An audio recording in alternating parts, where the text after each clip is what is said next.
and to have committed authority to the leaders of the nation. Grant to the Prime Minister, Deputy, and all members of the Cabinet insight, compassion, and courage effectively to meet the demands of these days. All members of Parliament, with wisdom and humility in taking counsel together, that their decisions may promote the well-being of the nations and more nearly express your will, thus Christ. As our Savior has taught us, so we pray, our Father, who art in heaven, hallowed be thy name, thy kingdom. Thy will be done on earth as it is in heaven. Give us this day our daily bread, and forgive us our sins, as we forgive them that trespass against us. And lead us not into temptation, but deliver us from evil. Thine is the kingdom, power, and the glory. Grace of our Lord Jesus Christ, and the love of God, fellowship of the Holy Spirit.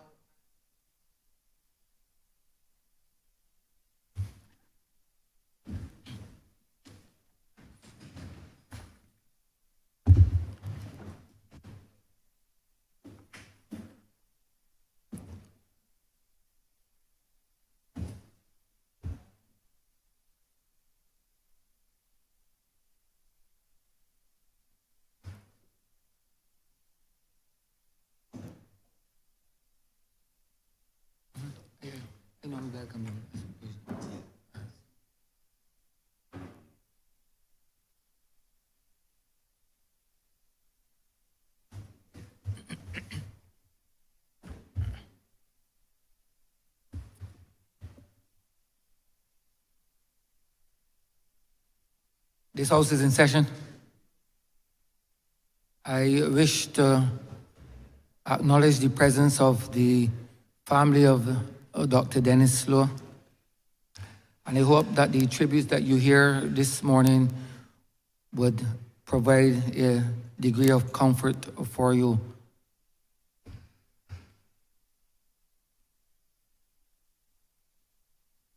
Minutes of the meeting held on Friday, July 28, 2023 to be deferred. Honourable Leader of Government Business. Thank you, Mr. Speaker. I beg to move that the aforesaid minutes be deferred. The questions that the aforementioned minutes be deferred. All those honourable members in favor, please say aye. Those against, please say no. We think the ayes have it. The aforementioned minutes are hereby deferred.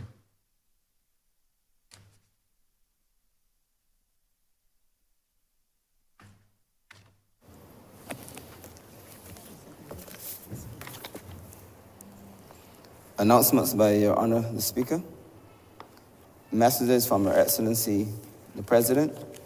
Petitions, papers, government notices, private members' notices, reports from select committees, first readings of bills, statements by ministers, congratulatory and/or obituary speeches.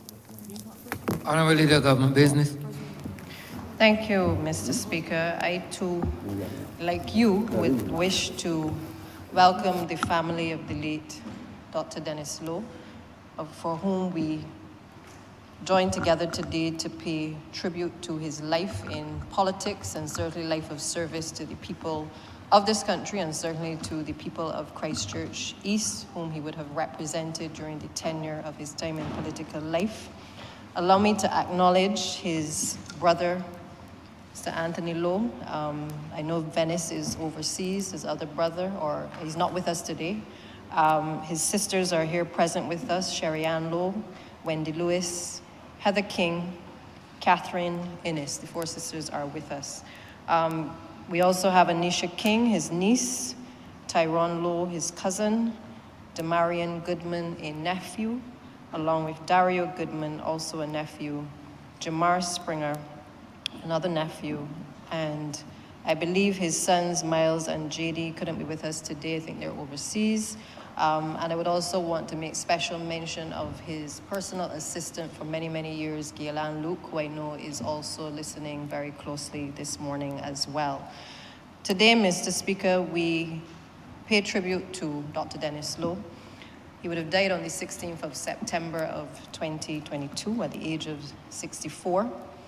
He was born to Ivan and Sylvia Springer in the parish of St. Andrew on the 22nd of February of 1958.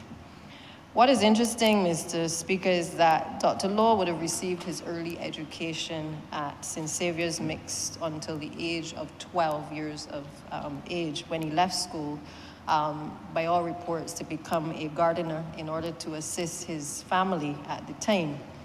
He was raised in Butler's Avenue in Spooners Hill as well, and despite the setbacks early on in his education, Dr. Lowe was determined, as we would say in Bajan parlance, to become somebody. It didn't matter how things started out, but I think he was clearly determined to strive to be the best that he could be in whatever he put his mind to do. He went on to pursue a bachelor's degree in psychology in 1984 from the God's Bible College at the age of 26. And you can see quite a gap between when he would have exited formal education and when he would also have then taken up the opportunity to be able to continue his education at a later stage. 1 year later, however, he went on to achieve his master's in education from the University of Cincinnati, majoring in developmental psychology with a minor in social science research and policy development. He was awarded a doctorate in education with the same university in 1989, and on that occasion he majored in developmental psychology but changed his minor to educational research. Dr. Lowe worked extensively with the University of Cincinnati, which was his tertiary alma mater, and in the state of Ohio in varying capacities, all with a focus at the time on social development. He specialized in the area of developmental or clinical psychology. I think what is interesting about these early years for Dr. Lowe was that, usually when we pay tribute to former members in this chamber, often you hear about them going off to the United Kingdom, they become barristers, they get called to the bar. But his story is quite different in terms of him coming from very humble beginnings and being able to be determined despite those initial setbacks to pursue education later on in life. And I think that is one of the takeaways, certainly for me, from his life, and something that I'm sure that many people who would have looked up to him certainly recognized in terms of where he had come from and what he was trying to achieve in life. His connection to the Democratic Labour Party, Mr. Speaker, is well known. He would have gravitated to the Democratic Labour Party, I understand, at the time because of his love for the Right Excellent Errol Walton Barrow. He saw him as a true grassroots son of the soil and someone that he could relate to. It was because of this appreciation for the then former Prime Minister that he decided to put himself forward in the constituency of St. Andrew in 1999. I pause there, sir, because I think not too long ago we were again paying tribute to another former member of this House who also undertook to represent the people of St. Andrew. I think it was Leroy Sisnett at the time, sir. And it made me smile this morning, sir, as I was going back through the records, because I said to myself, something is very special about St. Andrew, that clearly candidates from time to time seek to put themselves forward to represent. But the fact that he was born in St. Andrew, I think, is what perhaps inspired him to put himself forward in that constituency. He would have suffered a massive defeat, however, at the hands of George Payne, the former representative for that constituency. And Mr. Payne would have beat him or defeated him around some 2,500 votes in that 1999 election. The truth is that his platform back then, from certainly the manifestos and the speeches in that time, spoke to an individual who was fighting for the people of St. Andrew, who wanted to see much of what we on this side, I think, want to see for the people of St. Andrew and those districts, in the rural districts, which is an improvement in their living conditions. He was very focused on trying to revive the pottery industry in that particular community.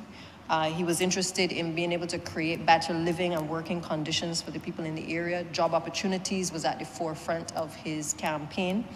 And he really wanted the people of St. Andrew to contribute more to the overall economy.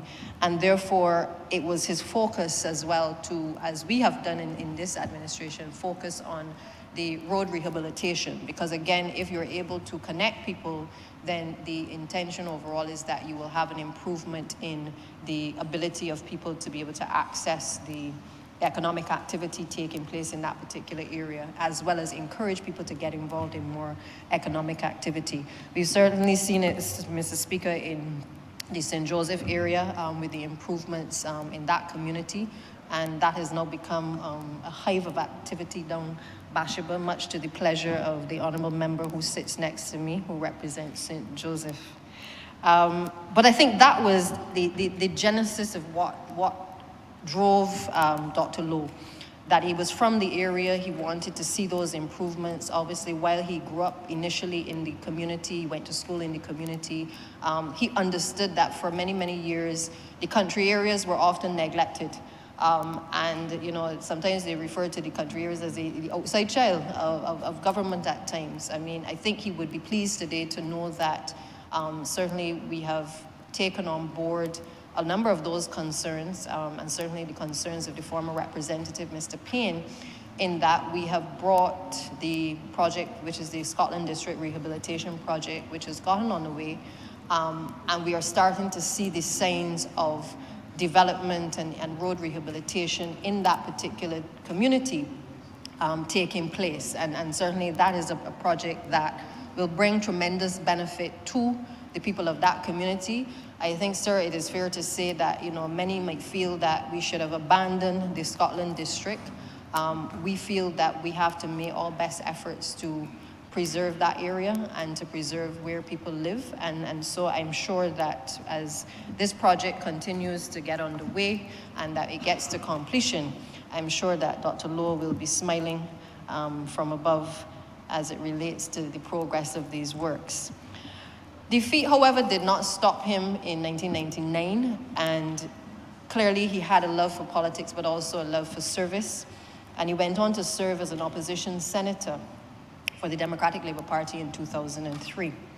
He had the opportunity to shadow the Ministry of Education, Youth Affairs and Sports, and I have no doubt that he was asked to shadow these areas because of his background in psychology, as well as his master's in education, as well as perhaps the fact that his struggle as a young man gave him, I think, a sense of, or a better understanding of what it is like sometimes to get left behind. He clearly was one of those young people who had potential, but obviously because of circumstances had to be taken out of school.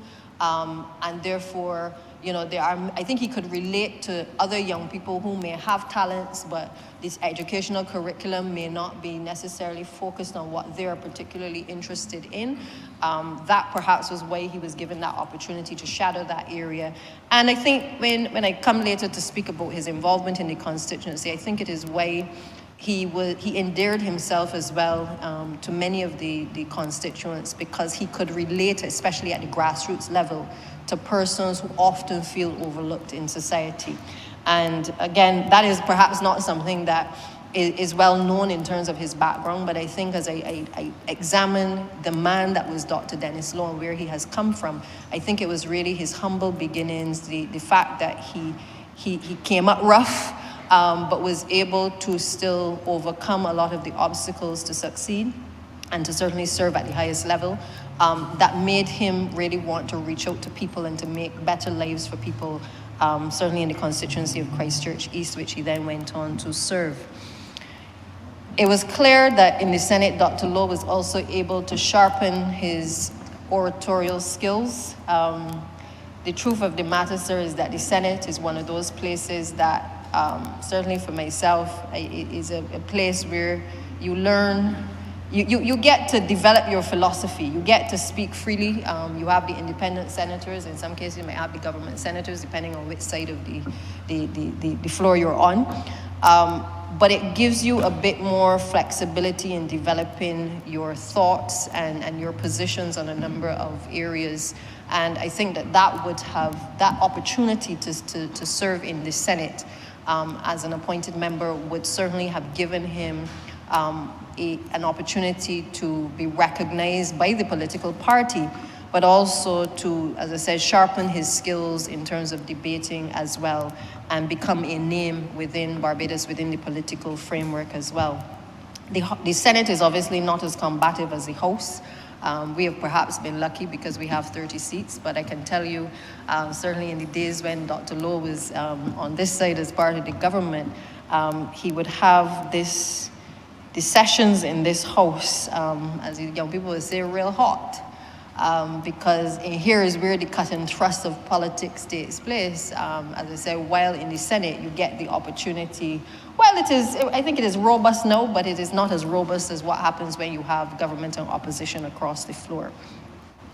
Dr. Lowe was a faithful servant of the Democratic Labour Party, and I believe it is fair to say that he was one of its most ardent supporters and indeed its defenders. He was committed as a member to the party and served the party as its public affairs officer. He was best known for his passion and what some describe as his robust use of colorful language on the political platform. And there is no doubt in my mind, certainly, that he was one of the most sought after speakers of his time on the political platform. Some will compare him. He was for the Democratic Labour Party what the late Lionel Craig was to the Barbados Labour Party. And perhaps those who were around in those times and listening to the debate would understand what I'm saying. You had to have certain henchmen to go on a political platform to take down your opposition. And Dennis was fearless when it came to taking on the political parties, the political leaders, and taking a strong position on matters that he felt, near and dear to his heart. You could say that he was not afraid as well to deliver a low blow. From time to time, he did that. And I know that certainly, in many circles, while people sometimes like to hear politicians on the platform going after their opponents, I think certainly in the last decade, Mr. Speaker, we have seen a change in Barbadians' attitudes towards political platforms and certainly towards political speeches. We have seen a change in the level of tolerance, I think, that people have to persons attacking persons, especially personally on the campaign trail. And so while I know that he gave many a good laugh from time to time, or in some cases shocked many by his comments, in the same token, I think what may have transpired over time is that a lot of people also recognize that that was not the type of politics that they wanted to see in Barbados. I think Barbadians became very acutely aware in the last few years that they want politicians to stick to the issues. Talk to the issues. Tell us what you're going to do. Tell us how you're going to solve the problem. Stop blaming each other. And most of all, not to become personal towards each other, because that does not improve the lives of the ordinary Barbadian. And I think for me, that has been the lesson that certainly came out of the last few years and some of his political speeches in the latter years, certainly in this place and on the political platform. But it also showed a change in the Barbadian electorate towards what would have been, back in the day, the Eric Seeley, and those types of campaigns that were led where people went after people personally, sir. Obviously, in this chamber, we've had certainly the denouncing by the public. I recall when the former honourable member for St. John spoke to women on this side certainly being childless. The public, spoke for everybody on this side who didn't have children, because I think we had reached a point in our history, a point of education, and a point of tolerance where, again, Barbadians want people to stick to the issues and not to deflect, not to get into personal attacks against each other, but to certainly rise above that and to be able to speak to the real issues at hand. But the defeat in 99 did not stop Dr. Dennis Lowe from wanting to serve the people. And I understand it was with the encouragement from Mr. Cranston Brown, as well as from the late Prime Minister David Thompson, that he was encouraged to run in the constituency of Christchurch East. He served as the representative for the constituency of Christchurch East from 2008 until 2018, where he would have, in the 2018 election, defeated the now current president of the Senate. And certainly by 2013, he defeated the now representative for the constituency. As a parliamentary representative, and I want to make sure that this is clear, it is not easy to hold on to a seat for more than a year, but the fact that Dr. Lowe was able consistently for the 2 successive terms to gain the confidence of the people of Christchurch East is to be commended. And I would say that while the results will show that while he was able to secure like about, I think it was 700 votes on one occasion, 1,000 votes against his opponent, by the time he came to 2018, he was defeated by the current representative by over 3,000 votes. Now, that one could say was as a result of the parties losing favor in the eyes of the public and certainly in the people of the constituency. But also, I think we're all well aware that there were a number of controversies that surrounded Dr. Lowe leading up to that election as well. It didn't stop him though. He remained as fierce on the campaign trail. Despite the criticisms, despite the controversies, he was fierce and loyal to the Democratic Labour Party to the core. And there is none that can mistake where his loyalties lay as it relates to that particular party or to what he actually believed. You will often hear criticism, but you will also hear the people from the constituency say, Lowe was a good man. They're going to say, he helped me to get my house, he helped me to get my piece of land, he used to clean up lots within the community which were in need of debushing. They will say that he gave them their first job. I maintain, sir, it is not for us to judge the measure of a man, especially when, in many cases, it is personal to constituents. If you have done something for a constituent, that constituent is going to believe that you are the greatest thing ever. And they're going to believe that till they die. Sir, I feel that as I listen to the people of Christchurch East, because I spend time with my colleague who succeeded him in the community, despite the support that the Honourable Member has, you will still hear people echo the sentiment that Dennis Lowe did good for the people in the community. I recall, sir, my interactions with him in this chamber. He was in government, I was in opposition. You know, he used to always tell the tale of ensuring that you had a close connection with your constituents.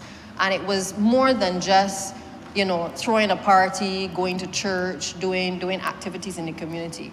I recall on one occasion we were in a member's room and Dr. Lowe mentioned to me what I would call one of the tricks of the trade. He said, you know, he goes through the electoral list and he identifies the birthdays for his constituents.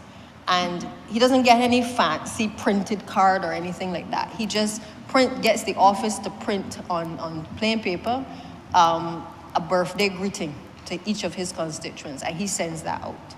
And that was his way of connecting with his constituents, even if he was not able to get into their homes. It had nothing to do with whether the person was a Labour Party supporter or a Democratic Labour Party supporter. He sent the card to the house. They could decide whether they chose to support him or they didn't choose to support him. But that is what I consider to be some of the old-style politics that perhaps some who are younger might do well to also appreciate, because there was something about that generation as well that understood that connection with people, that it isn't just sometimes about spending money alone, but it is also about spending time. It is about being around people perhaps when They are grieving when they are in need, and making sure that you are connected to people at all levels within your community.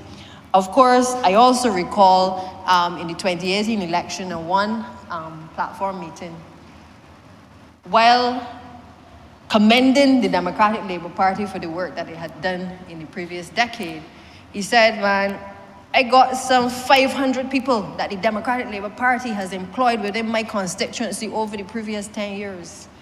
What I think Dennis Law did not say, however, was that he was probably responsible for those 500 people being employed in his ministry alone. And to his credit, at the time, the stories were rife in his community as to that you could go to law and you could get a job. Now, rightly or wrongly, because obviously we've had to deal with the issues later of the padding of persons within ministries and statutory entities. But I make the point that he was for the people. He understood that giving somebody a job could also change their whole outlook and attitude to life. Now, it doesn't mean that we should just go wildly and we should give jobs because there are consequences for giving out jobs. But what I say is, though, that obviously he understood what he was doing in terms of allowing people an opportunity to be able to do better for themselves and not necessarily to be dependent on the politician or the government for handouts, but to be able to create opportunities for people to work, and hopefully by so doing, those persons would seek to be able to change their lives around as well. The fact is that many of those people described him as that devoted representative. Many said he was approachable, but he was firm as well. And I recall, certainly in many of the debates in this chamber, he was very passionate about what he felt strongly about. And it wasn't just a passion that you could continue making your notes.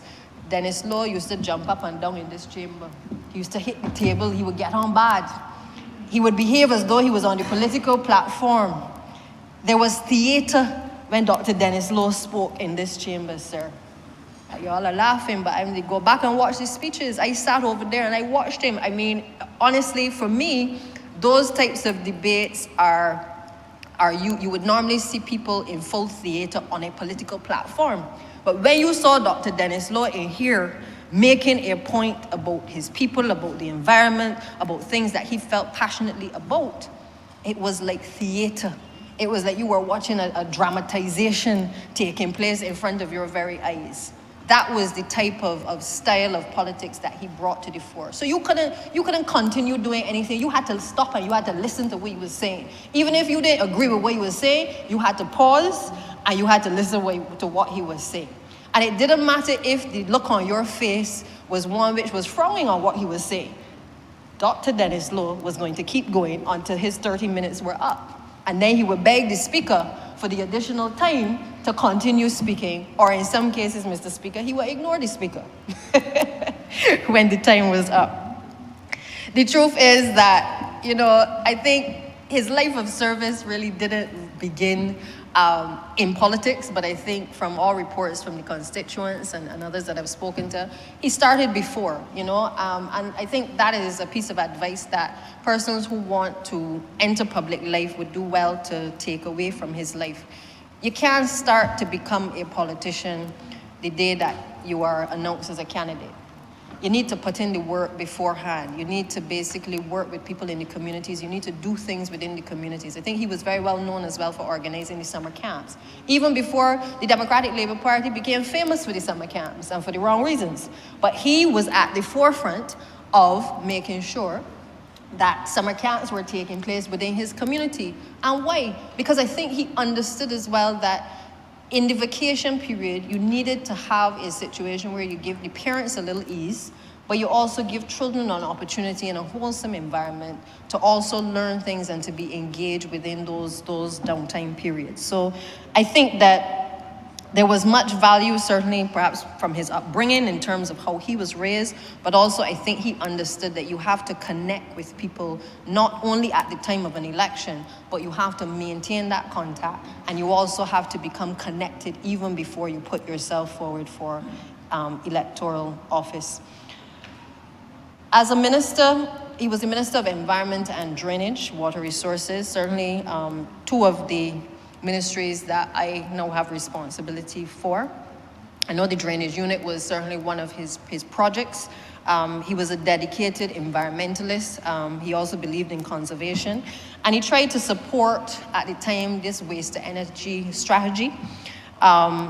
I noted that he was also, in 2016, he became the new vice president for the Latin American and the Caribbean region on the Bureau of the Second United Nations Environmental Assembly. So from early on, say what you like, Dr. Lowe was very heavily involved as Minister of the Environment in activities which related to climate change, it related to waste to energy projects.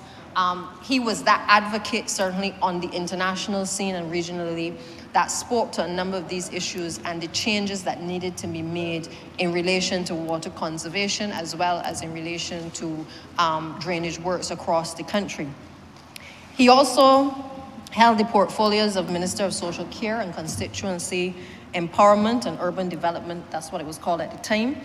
And I think in both ministries, perhaps the latter, that may have been as a result, again, of his background with the developmental psychology.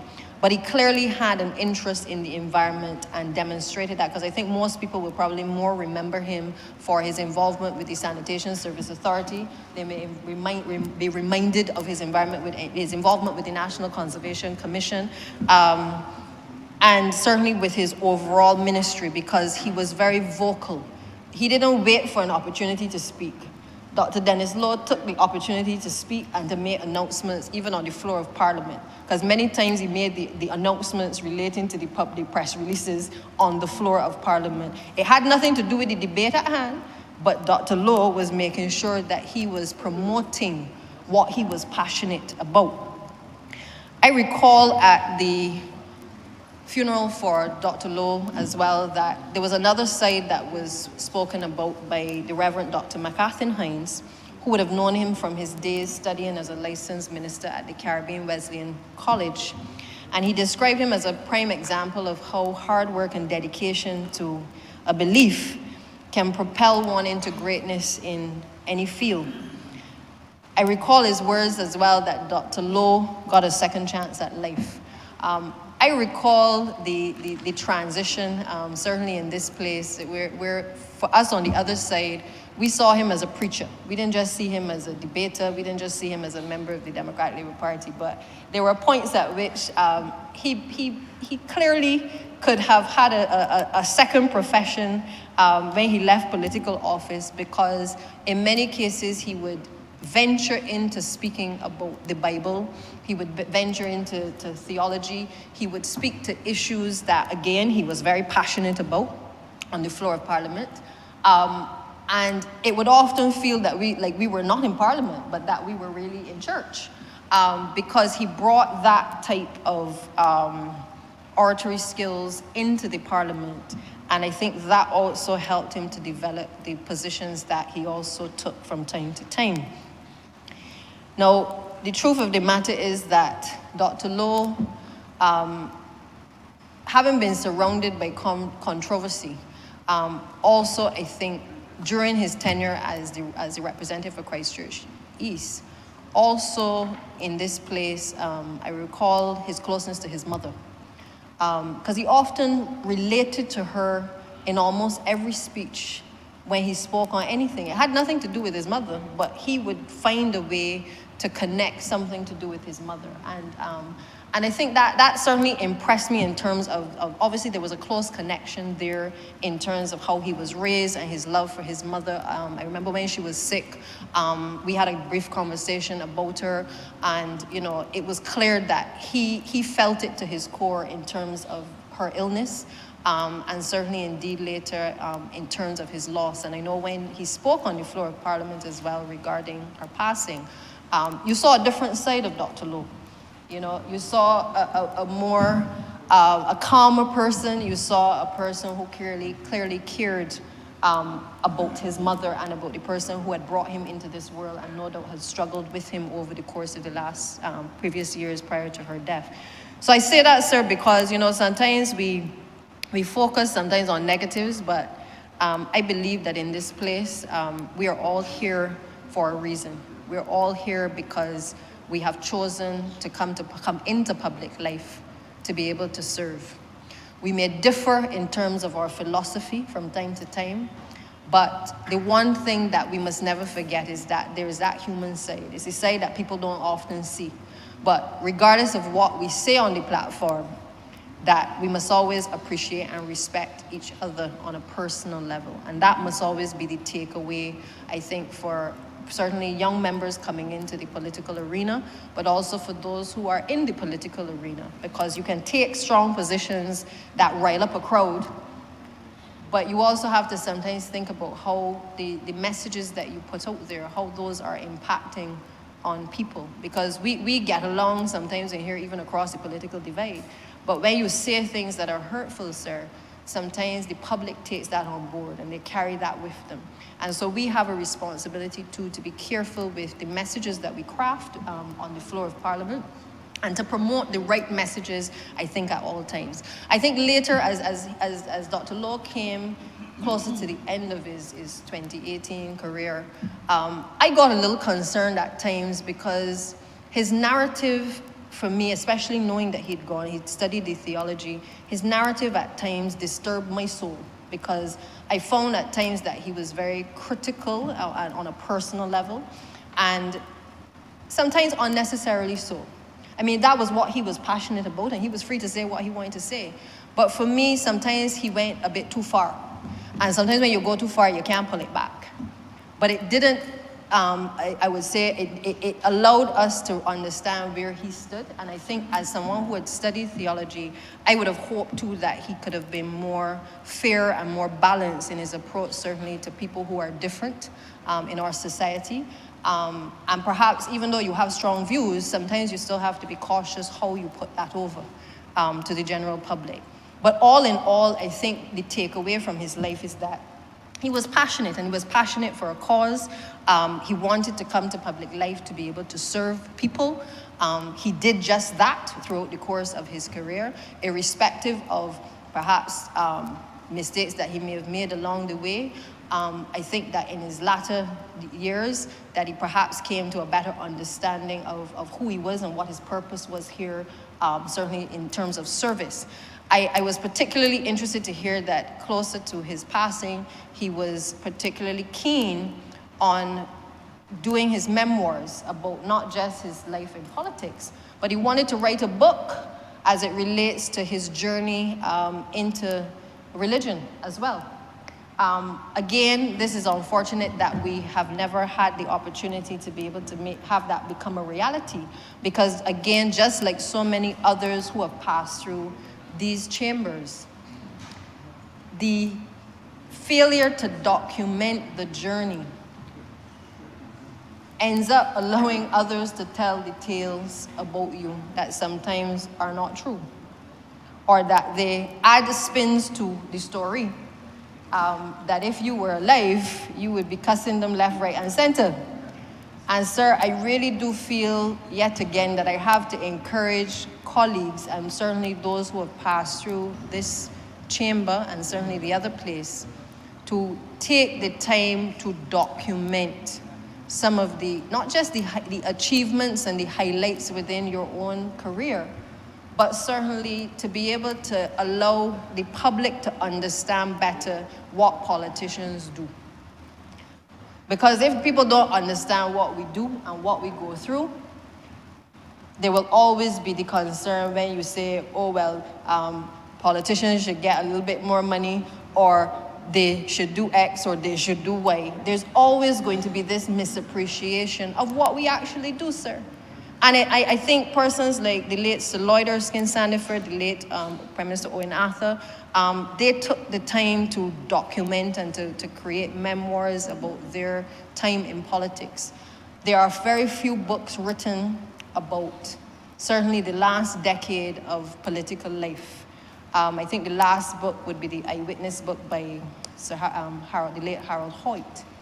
But there are very few pieces being written by periods in our history that I believe ought to be documented. And I can reference back to manifestos and general election results, sir, because my father's house is a repository of information. I can find out anything I want to find out, dating back, I think from as far as certainly when he came into elective politics in 1971. But he has kept a lot of paperwork, he's kept a lot of things that I can reference. I do not think that that is the case of many others, or that even if they have it, that it is accessible to the general public or to people who want to find out about what was happening in those times. Now, I accept that there's not everything you can talk, and there's not everything you can put in a book. But there are very key things that have happened over the last few years, certainly, that ought to be documented. And I would therefore, I don't know if Dr. Lowe actually started to write anything, but I would certainly encourage the family to find out, to explore ways in which perhaps some of what he may have written could actually be published, so that another perspective is also shared in relation to his life and the contribution that he would have made, certainly along his journey from a young man to becoming a cabinet minister, and certainly also being able to be a member of the cloth as well, sir. And therefore, sir, I want to take this opportunity to, on behalf of my family, my father certainly would have spent many long nights in Brady's bar with Dr. Lowe and others in the Democratic Labour Party. I recall sometimes he was one of the last to leave the bar. Pork chops and chicken wings being the order of the day back then. I know Dr. David Estwick and certainly the late David Thompson and certainly Richard Seeley were all, regular staples at Brady's. It was a place where it was a rum shop, but it was more than a rum shop in that it gave politicians from across the political divide an opportunity to relax and certainly to talk a piece of politics, but also in a very normalized environment, to be able to sit and to discuss the issues of the day. And I do recall Dr. Lowe spending many, many nights and mornings at the bar, partaking in the meals and engaging with the people, because say what you like, sir, he was definitely a people's person, and you could not take that away from him. And so I really want to extend condolences and to the family. I want to also pay a tribute to his life and his service to this country, and to really encourage the family. I know sometimes things are not always, smooth in families. That happens from time to time, but you are blood and you're bound by blood. So I would encourage you to appreciate the sacrifices that he has made, and certainly that the family has made by him being in public life, and to thank you for sharing him with the public and certainly with this parliament over the course of the past few decades, and to hope that the memories are things that you will cherish, certainly as you celebrate his life, but also to remember his life over the course of the next few years. And with those few words, Mr. Speaker, I'm obliged. Honourable Member for Christchurch East. Mr. Speaker, I rise in the name of the people of Christchurch East, who put me here to remember my predecessor, the man who went before me, who in many ways taught me a lot, and from whom I learned a lot. I said that I rise not in my own name, because at the end of the day, sir, all of us who have entered into this service do so not in our own names. We are put here as the mouthpiece and the representative of a certain section of Barbados, a certain area. And we must always remember that we're here to speak on their behalf and not necessarily in our own name. That came to me strikingly, sir. Let me start by saying there was no love lost at all between myself and Dr. Lowe. None at all.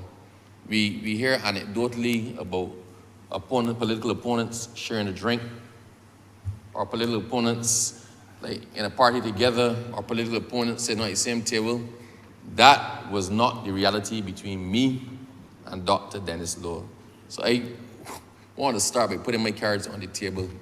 Anybody who thought that we were friends at all, I wish to disavow them of that notion entirely. We were not. But at the end of the day, both he and I served the same section of Barbados and served the same grouping of people in different ways, maybe with different results. But in 2008, he won the popular vote. He defeated Reginald Farley, who is a man I hold in the highest esteem. And there was something there that the people of Christchurch East said, let me choose him above Reggie. In 2013, sir, he defeated me. And I have to acknowledge that he offered something at that point in time that I did not yet offer. That was his time. His time was 2008 to 2018. Sir, I will say he taught me many things. He taught me don't ever count the votes until the ballot box is open. Don't care what you do or what you think you do. Sometimes people remember the last thing that was done.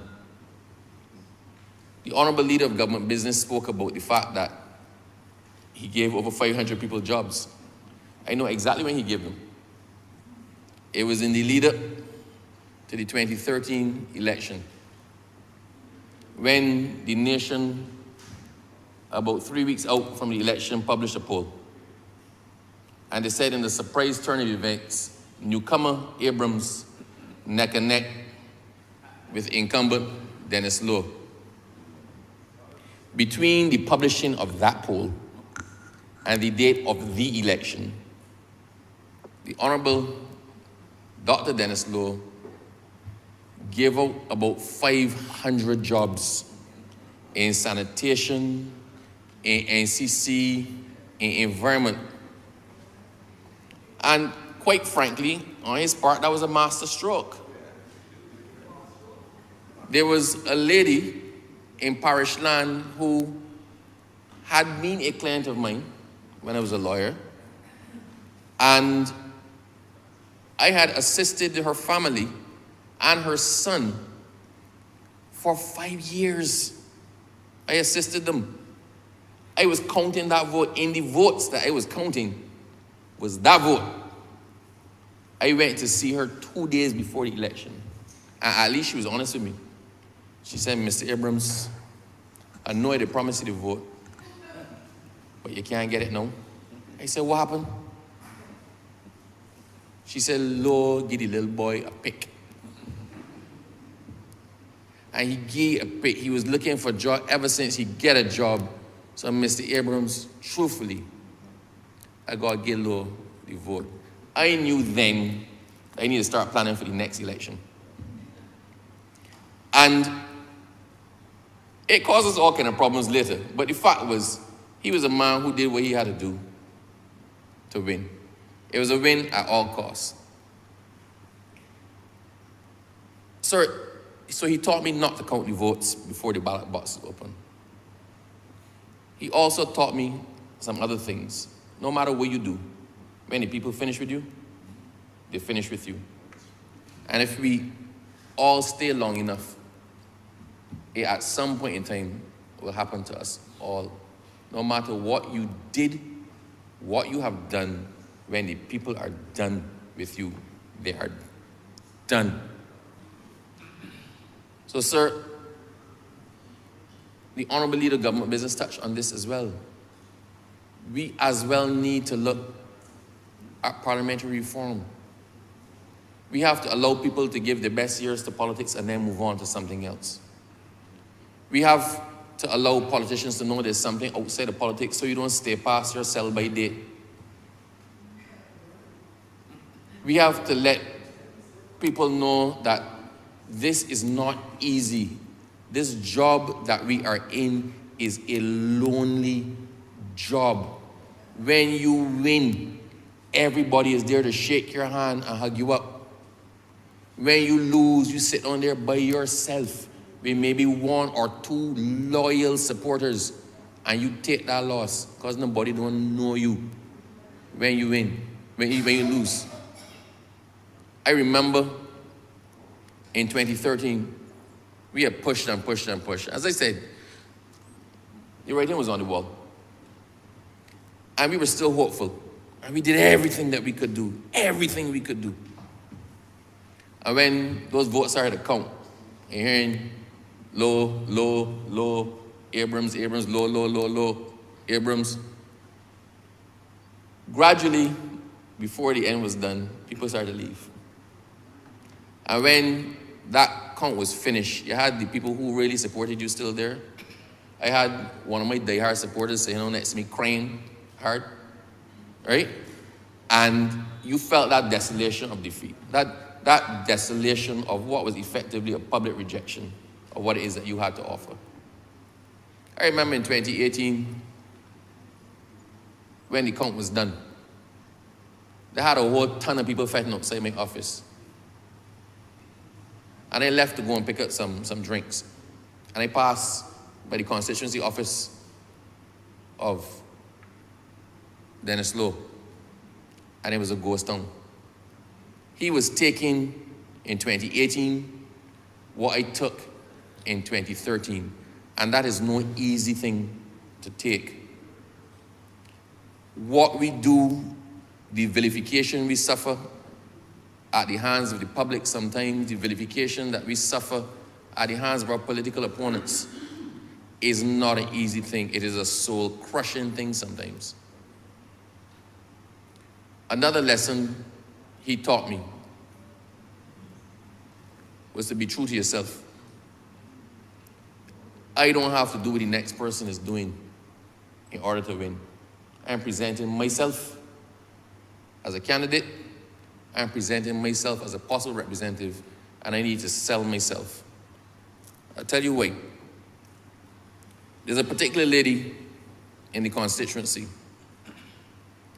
I love the children, sir. The reason I'm in politics is to try to make life better for the children of Barbados. And there are some kids I was particularly fond of. And this one particular child, one day I was talking to the other kids, and she was a real shy kid. And all the kids were hugging me up and thing, and she was standing in a corner. So I went to her, I said, "What happened?" I said, "You want a hug?" And her eyes lit up, her face lit up. And I gave this child a hug. You do that and you dismiss it. Sometimes you shake somebody's hand, you wish them the best and you dismiss it. Right? You don't take that with you. There was a particularly acid meeting. The leader of government business spoke about Mr. Lowe's, Dr. Lowe's colorful language, pointed, cutting language on the platform. And there was a particular meeting where I was the complete and total focus of his address. And that meeting had some factually, I'm trying to find the best way to say this, some factually inaccurate political expediencies. That's probably the best way. Factually inaccurate political expediencies. Where he had a lot to say about me that was not entirely true. I got a phone call as somebody was at the meeting and playing it so I could hear it. I had the phone open so I could hear it. And my people were, no, you got to cut his tail. You got to deal with him. You got whatever. The next day, a woman turned up at my office, and my staff said, "Abrams, so-and-so here to see you." Right? She said, "Them." I said, "No ways." I said, "Send her in." I said, "What's she here for?" "They don't know." Send her in. She came in and she said to me, "Mr. Abrams, I stood in my house last night and I heard what Dr. Lowe had to say about you. You may not know, but I am X's mother. X was the same little girl I gave that hug to. And she said to me, my child heard what was said, and she sat down and she cried. And Politics is politics, but sometimes it can get too personal. I can no longer support law. If you will have me, I will help you. Everybody thought I was mad.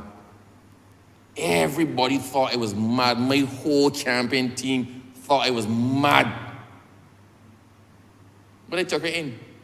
She's still with us now. She's in my executive. She's been a wonderful person. Her child, I love the child to death. Right? But it taught me I don't need to go there to prove my point. In the last halfway through the 2018 election, I was called by a priest in our constituency because I started to trade some blows. He was doing me, I was doing him right back. And a priest called me and said, Abrams, can you come down and see me? So I came down and saw him. And he said to me, why? I said, why what? He said, I heard you last night. Why? I said, why what? He said, you don't need to mention law. You don't need to mention law. Tell the people what it is that you plan to do for Christchurch East. Tell the people what plans you have and what plans the government has. Leave him out. Focus on you and your relationship with the people. I was advised by about 4 other people, including my mother. They said, that ain't you. That's not you. Leave that out. So halfway in the 2018 campaign, my position on the platform changed. I did not call his name again. I had nothing to say about him at all. Nothing. And I focused on me and what I wanted to do. And we won. So for the last election, for the very last election, I didn't mention it once. Because by then, we had a track record of what we had done in government. And there was no need to lash anybody. There was no need to try to build myself up by ripping somebody else down. And that taught me, and I think it taught a lot of us, because our position generally on the campaign changed. Then we realized that Barbados has now moved past that kind of politics. Bajans want to know, what are you going to do? How are you going to make my life better? What are you going to do for me? Right? They don't want to hear about somebody's personal life. They don't want to hear about who got who. They don't want to hear about who did what. What are you going to do to take our country forward? And that is a lesson that I learned because of my interaction with my particular opponent, Dennis Lowe. Now, say A and say B. You can't win twice unless you've done things for people. A first one you might sweep in. But if you win a second time, it means that you've impacted positively the lives of some people. He has some, what we would call, we use the terminology, sir, only because it's relevant. It's in common usage, I'll mention it. There were some rabid Dems. There were some die-hard Law supporters. If I discovered the cure for cancer, I was not getting the vote from them because they supported him from the beginning to the end. I got some of them too. I got some people who backed me 110%. And if I was to do the most horrible thing, they would swear that I was not even there, I was with them somewhere else. Right? We have those. But he got the popular vote in 2008 and 2013. And in the area of the environment, he would have gone out and done a lot. He spoke very strenuously in relation to the environment. And this is another lesson I learned from him, he had a good ground game. Lowe got in there and locked down his base. And I learned from him, you got to lock down your base. You got to ensure that the votes you counting are counted before you go and try to get other people into your camp. I also learned study opponent. I was new in 2013. By 2018, I would consider myself a losing veteran on the upward trend. I had a folder, sir, so thick on my opponent, so thick. Every speech he had in this house, I had every clipping, anything that had his name on it on the internet, I had in that folder. And I had to know my opponent because I was serious about this. He was serious, I had to be more serious. For me to beat somebody who was serious and all out to win, I had to be even more serious than he was, and even more all out in it. And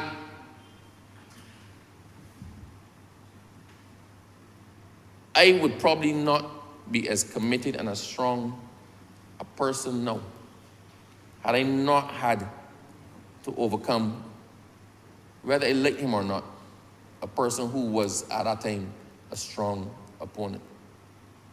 I also believe that sometimes we take politics a little bit too far. There's some on this side, I was about to say there's some on that side, but not a good context here, but you understand what I mean. There are persons who are in and the persons who are trying to get in. And at the end of the day, we're all people.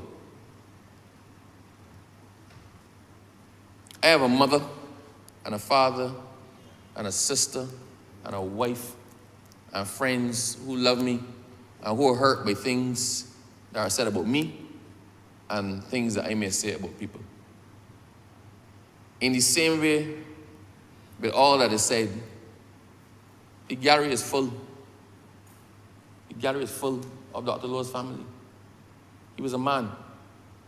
He had children. He had sisters. He had a brother.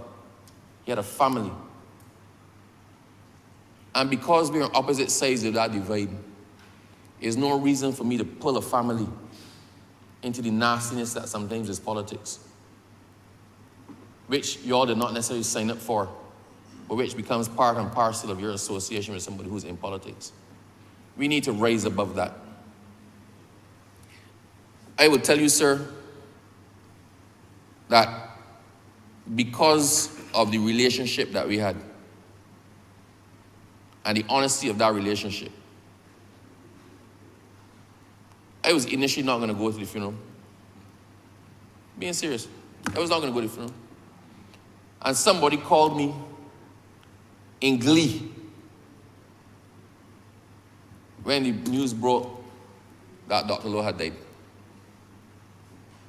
And I said to that person, "You are seriously calling me with that foolishness?" He was the representative for Christ Church East before I was. Whatever you think of him, whatever differences you all have, how much ever you may hate or despise him, respect due for what he was on the national scale. And I said, nobody will have anything to talk about by saying I did not go and pay my respects. So I got dressed, buckled my belt, put on my shoes, took a deep breath, and I went. And I went and I paid respects to the person who won 2 elections. I went and paid my respects to the person who represented the people that I was now representing. Not in my own name, but because I was here and I am here as the duly elected representative of the people of Christ Church East. And at some point in time, it will happen to me. I say one other thing.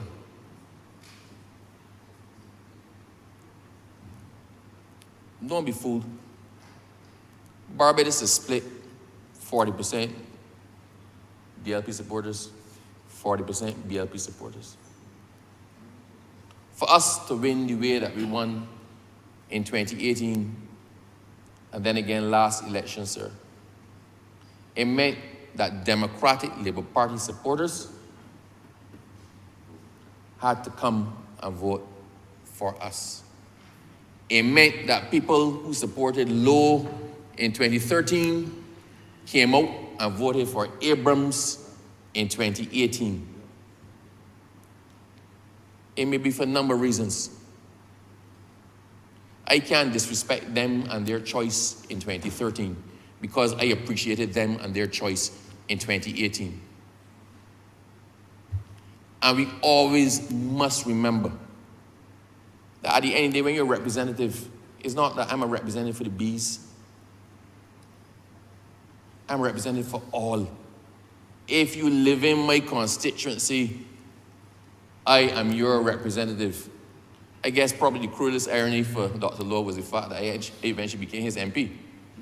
But, you know, had he come to me for assistance, then I would have taken a deep breath and I would have done what I was supposed to do as a duly elected representative. Sir,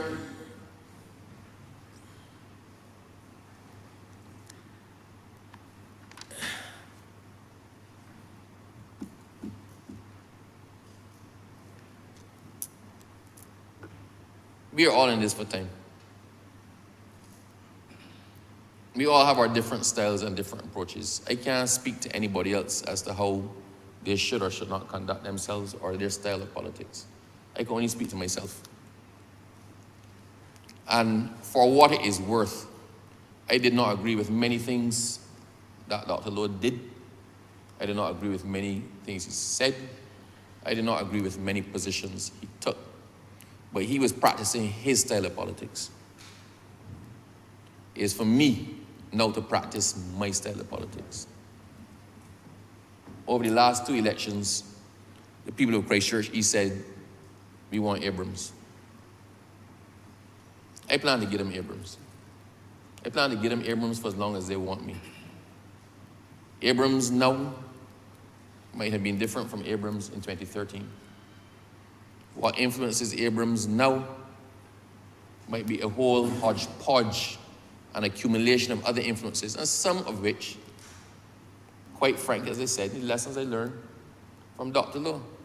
In that whole binder, in that entire binder that I studied on him, I took the things out that I believe were worthy of merit and said, how can I do this and how can I improve on it? The things I did not agree with or that were against what I stood for, then I cast them one side. And perhaps we should do that all the time with everybody. Life is a learning experience. You take the positives out that you can use and discard the other stuff. You don't have to dwell on it. You don't have to point it out sometimes. You can just use an example as a good example or a bad example and move on. Make yourself stronger for it. Sir, the other thing I learned is that you need to surround yourself with people who are loyal, who are close to you. The Honourable Leader of Government Business called the name, so I'll call the name. Well, she referenced the position. But Lowe had 2 people in particular who were die-hard and loyal. Die-hard and loyal. He had his personal assistant, and I'm going to call the name, sir, because it's in a good context. Actually, I'll use the pseudonym. And a gentleman from Silver Sand side called Cougar. You could not hope to get 2 more loyal people that had your back coming, going, up, and down. You could not hope to get 2 more loyal people. And sometimes when you can't be there, you need to know that the people who are behind you, who are expected to be behind you, are actually doing what it is that you want them to do. And they got your back no matter where that coin drops. And he taught me, don't just go for people who want to come. Closely pick the people who are closest to you, who are to carry your wishes, who represent you in the constituency. Because they're an extension of you. Their goodwill is your goodwill. Their good deeds are your good deeds. Their bad deeds are your bad deeds. So be careful in politics, sir, who you have around you. Sir, I don't want to overstay my welcome with this, but I wanted to just make a point.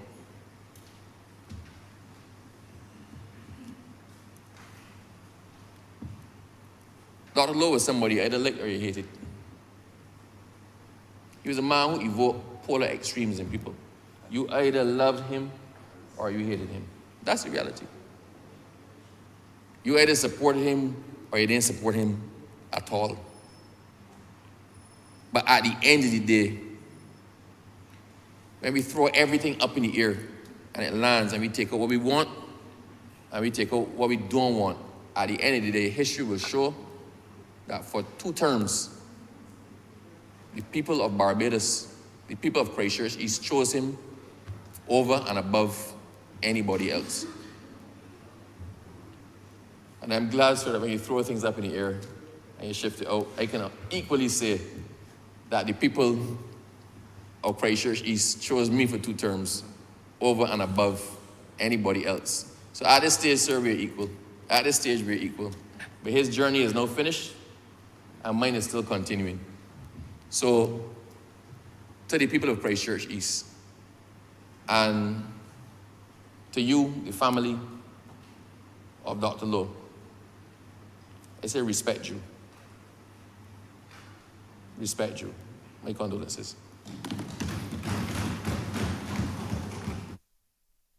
Honourable Member for St. James Central. Thank you, Mr. Speaker, sir. There is, Mr. Speaker, and we are really engaging. I want to begin by saying this because I want to recognize as I start the obviously difficult experience of the honourable member who just took his seat. And I want to congratulate him for the magnanimity of heart. There is in this tradition of Westminster-style politics that we practice, sir, a time-honored tradition that we are now participating in. And that time-honored tradition is that we, as members of Parliament, recognize the service of those who have come and served, irrespective of which side of the House and what partisan affiliation those members have had. It is sometimes exceptionally easy because personalities are different. Sometimes it is a very amicable relationship that one former member would have had with virtually everybody. And other times, sir, as personalities differ, sometimes it is more difficult because the relationship has not always been that smooth. But there are fundamental reasons why this has to be done, sir, lest we fall into the disastrous state of affairs that we see taking place in the very badly broken political setting of the United States of America, for example, where rancorous relationships now prevail and acrimony seems impossible to prevent. The fact of the matter is, Mr. Speaker, sir, that all of us have been sent here by the people of Barbados. All of us who have come here have been given the greatest gift that the people of this country have to offer, and that is the gift of coming to be their representative. There is, in fact, sir, no greater gift that this country can offer to the people, to the people in this Parliament. I say, sir, that perhaps the second reason why we must do this exercise is because we have to recognize the sacrifice that all of us as members of Parliament go through. Whether that member of Parliament was your closest friend or, in some cases, you enjoyed or endured with that individual the most hostile of relationships. The fact of the matter is that that individual has given of him or herself and his or her life as part of sacrifice for the greater good of this country and the people of Barbados generally. And third, perhaps, sir, last, but I say but by no means least, is the fact that much of that which we have to do in this business, unfortunately, is caught within a context of an adversarial relationship. And I have been here now, sir, in excess of 20 years, and I can say to you that I have heard some of the most optimistic of my colleagues say to me that we can get past the parties of politics. I will not call the names of the colleagues, but I have heard this. There should not be any partisanship. We can put that behind us. I'm not so sure, sir, that after 2 terms or so, that mood does not change fundamentally. And it's natural because of the fact that we are sent here by an adversarial process. When we go to campaign, we are campaigning as adversaries and in a partisan setting, because even though this place does not know a party from another, we're all honorable members, the truth is that we do what we do in the context of a partisan setting. And so we are byproducts, sir, of a process that we have seen what it offers. It ain't the best, but as I've had to say recently, it is perhaps the least worst form of government. Well, Mr. Speaker, sir, I want to begin on that note because through it all, throughout the turbulent times and the good times, and I want in the presence of Dr. Dennis Lowe's family to tell you that I have enjoyed personally some good times with that gentleman. I don't want an impression to be conveyed that when this is over, we did not go downstairs and have a drink from time to time. Or that when this is over, we could not sit down and exchange a laugh over a meal from time to time, because that would not be the truth. As one who sat in here for his tenure in Parliament, he served 10 years. And there are some good memories that I have of his contribution in this place. And I'm going to come to that, sir. I think that sometimes it is difficult to recognize and accept and acknowledge that there is the possibility and the existence of collegiality even amidst the rough and tumble of this very difficult business that we call politics and political representation in this place, Mr. Speaker, sir. But I start at this point because I know that there are concerns not only in this House, but outside of this House, by the faithful of the Labour Party, and equally, perhaps, sir, by the faithful of the other side. I want to hear what them hypocrites going to say about he know, called a curse he real bad when he was alive.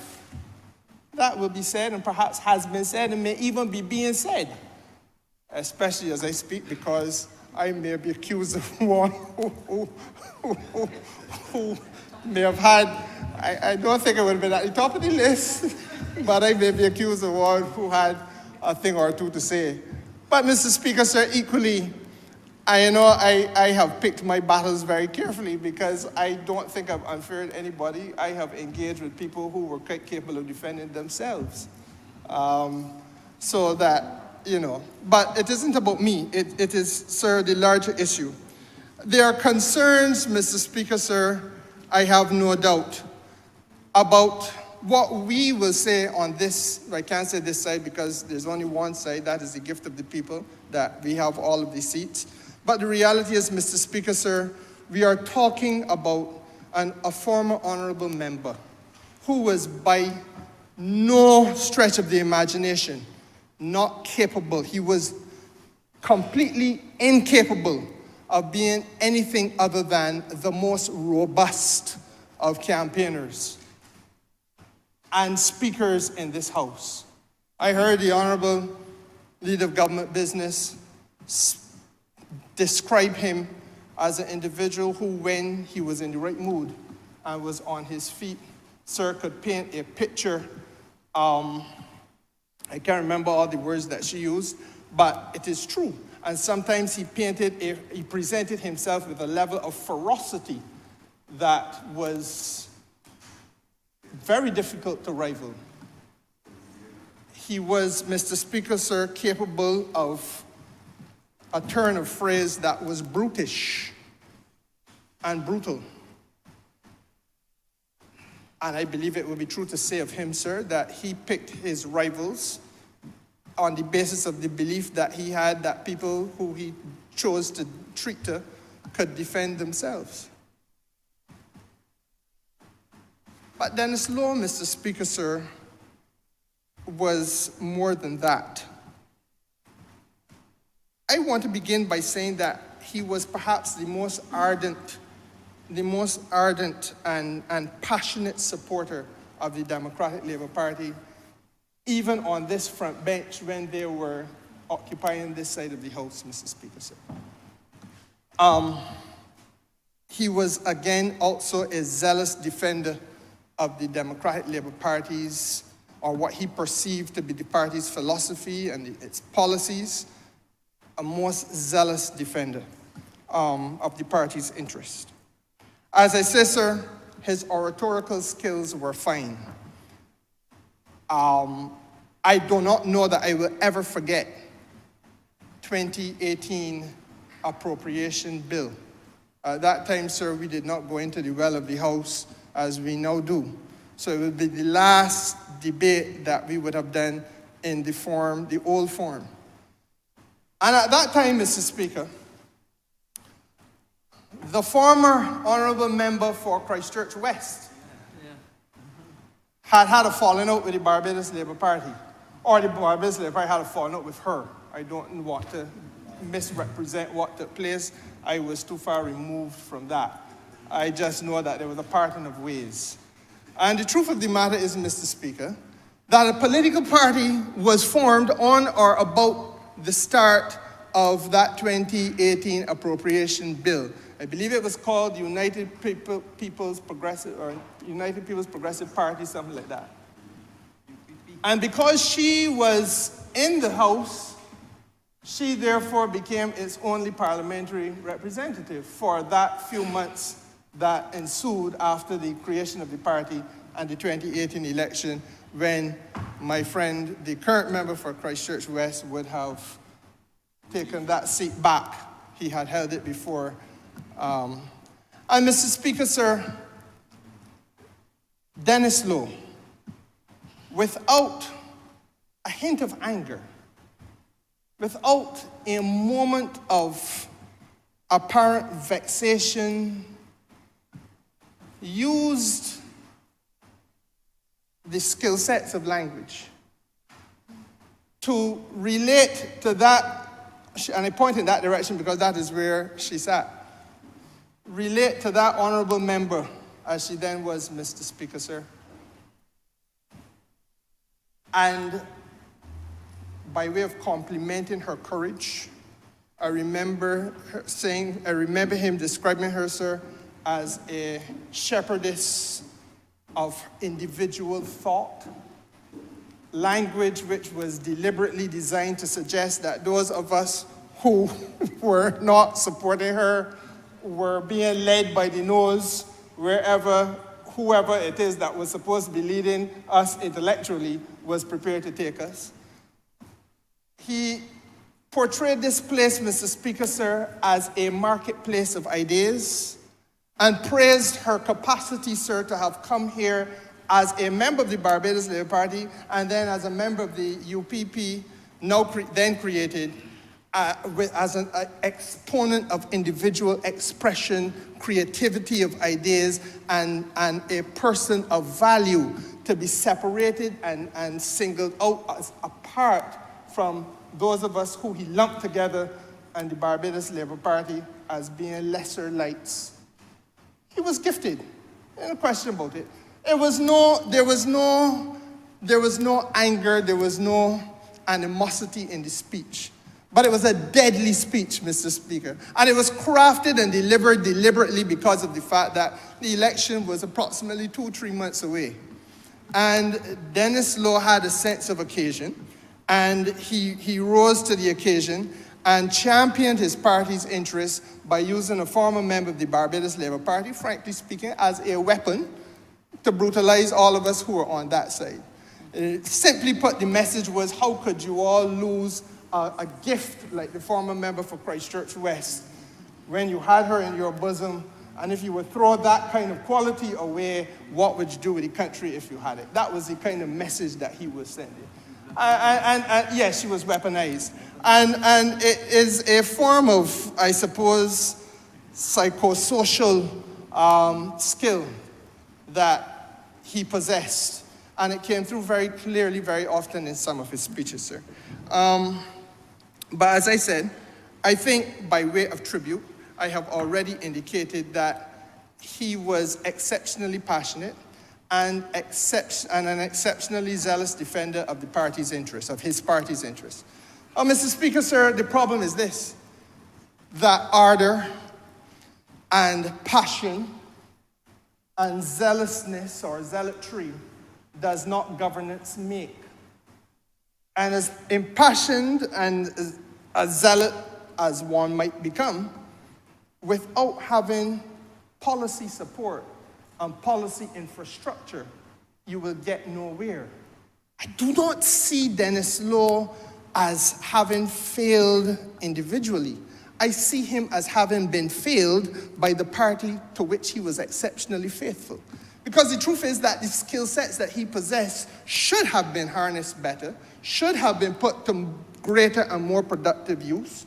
And frankly, sir, as one who has had to interface with him across the well of this house and a number of others that were in and around the cabinet of the Democratic Labour Party at that time, I can tell you, sir, that that party, as it was then constituted, was not a party without talent and without skills. It did lack leadership and direction. It did lack policy orientation. It did lack a commitment to the larger things that the leader of government business has pointed us to, sir, which, the philosophical moorings, sir, which are exceptionally important as we go through this business. But specifically, in this place, I think Dennis Lowe proved his credentials. He mastered the environmental brief. I want to say that. He mastered the environmental brief. I am aware that in the other place, there is now a former member of this place who was once Minister of the Environment and has been recognized for her contribution by as high an entity as the United Nations. Without wanting to get into the very dangerous business of who was the best Minister of the Environment that Barbados has seen, I am equally aware that in the cabinet of Barbados today, there is an individual who is Minister of the Environment who walks environment, talks environment, breathes environment. He is my neighbor, sir, and I know that at 2 and 3 in the morning, he is outside of his house taking care of lizards and other unimaginable demonstrations of his commitment to that task, that portfolio that he now carries. But as I am his constituent. I am a former constituent of Dr. Lowe's. That's correct. As indeed is the current Minister of Environment. So that, sir, I don't want to be pulled into that unwinnable battle about who is the best Minister of the Environment. But I want to say that Dennis Lowe was a very dedicated Minister of the Environment, and in my judgment, he had mastered his brief. I have sat in this place, sir, at a time when Barbados was not sensitive to a few of the issues that we've had to become sensitive to now, and listened to him, sir, build a case. That's why I say that the Democratic Labour Party failed his talent. They failed him. Because he came here, sir, I recall well, on a number of occasions, and cautioned this country on the issue of water conservation, for example. A matter that no right-thinking Barbadian today is going to scoff at, because we've come to a point where it is not just some of the northern parishes affected, but it is really at least 8 of the parishes of this country who in this last year, 2 years, sir, have seen levels of challenges with water resource being delivered to people's homes and their places of business, sir, that we've never seen before. Beyond the water issue, sir, I think he was the first person who I've heard come here and make a case for us to be, at a national level, sensitive to the need for there to be a centralized plan to deal with the issue of consumer production. I think he used to call it the consumer production ratio, which is really the relationship between what we as a people consume, what we are going to consume when we factor in the visitors to this country, and the production levels that we aspire to, and the waste that we create. And it really, sir, it gives food for thought when you pause and think about it. Because Barbados is not just well, we used to think we were 200 and, how much it was? 280,000. Cabinet has recently discovered that we are a shrinking population, so that we are now closer to 260, 265 than we were before. Not only aging, but we are shrinking too, dying faster than children being born. So that is another issue that we must deal with. But back to his message and his caution, sir, that when we then factor into the mix the tourism and the requirement to provide for our tourists, sir, that we are also creating a level of waste in this country on the basis of what we consume. Then the waste that has to be disposed increases rapidly, and part of our planning, if we're talking about building more hotels, if we are talking about investing more in the tourism sector, sir, part of that has to be how do we manage the requirement to dispose of the waste that we are going to generate, and so on. Now, one may differ as to the policy approaches, and we did differ. There's no question about that. We had some robust battles in here. And I was one, as indeed was the member for St. Thomas, because that which they wanted to do, when I said they, the Democratic Labour Party, sir, wanted to do was to have a incinerator concept that would have, plasma gasification that would have, I think, been a tragedy for this country. But that's a policy difference. But the reality is, Mr. Speaker, sir, he was alerting us intellectually to issues that we needed to sit up and take notice of, and frankly still need to take notice of. And where I believe, sir, that he was again failed, not only perhaps by his party, but perhaps, sir, by the country, is on this question of climate change and global warming. Now, I've heard Dr. Dennis Lowe stand up in this place, sir, as Minister of the Environment, and speak to us in a cautionary way about the need for us to take this matter seriously, especially as a small island developing state. In fact, I believe that I would be correct in saying that in that same speech, when I alluded to the 2018 appropriation bill, he spent some time on that matter as well. Well, Mr. Speaker, sir, you know, there are those who still poo-poo the idea.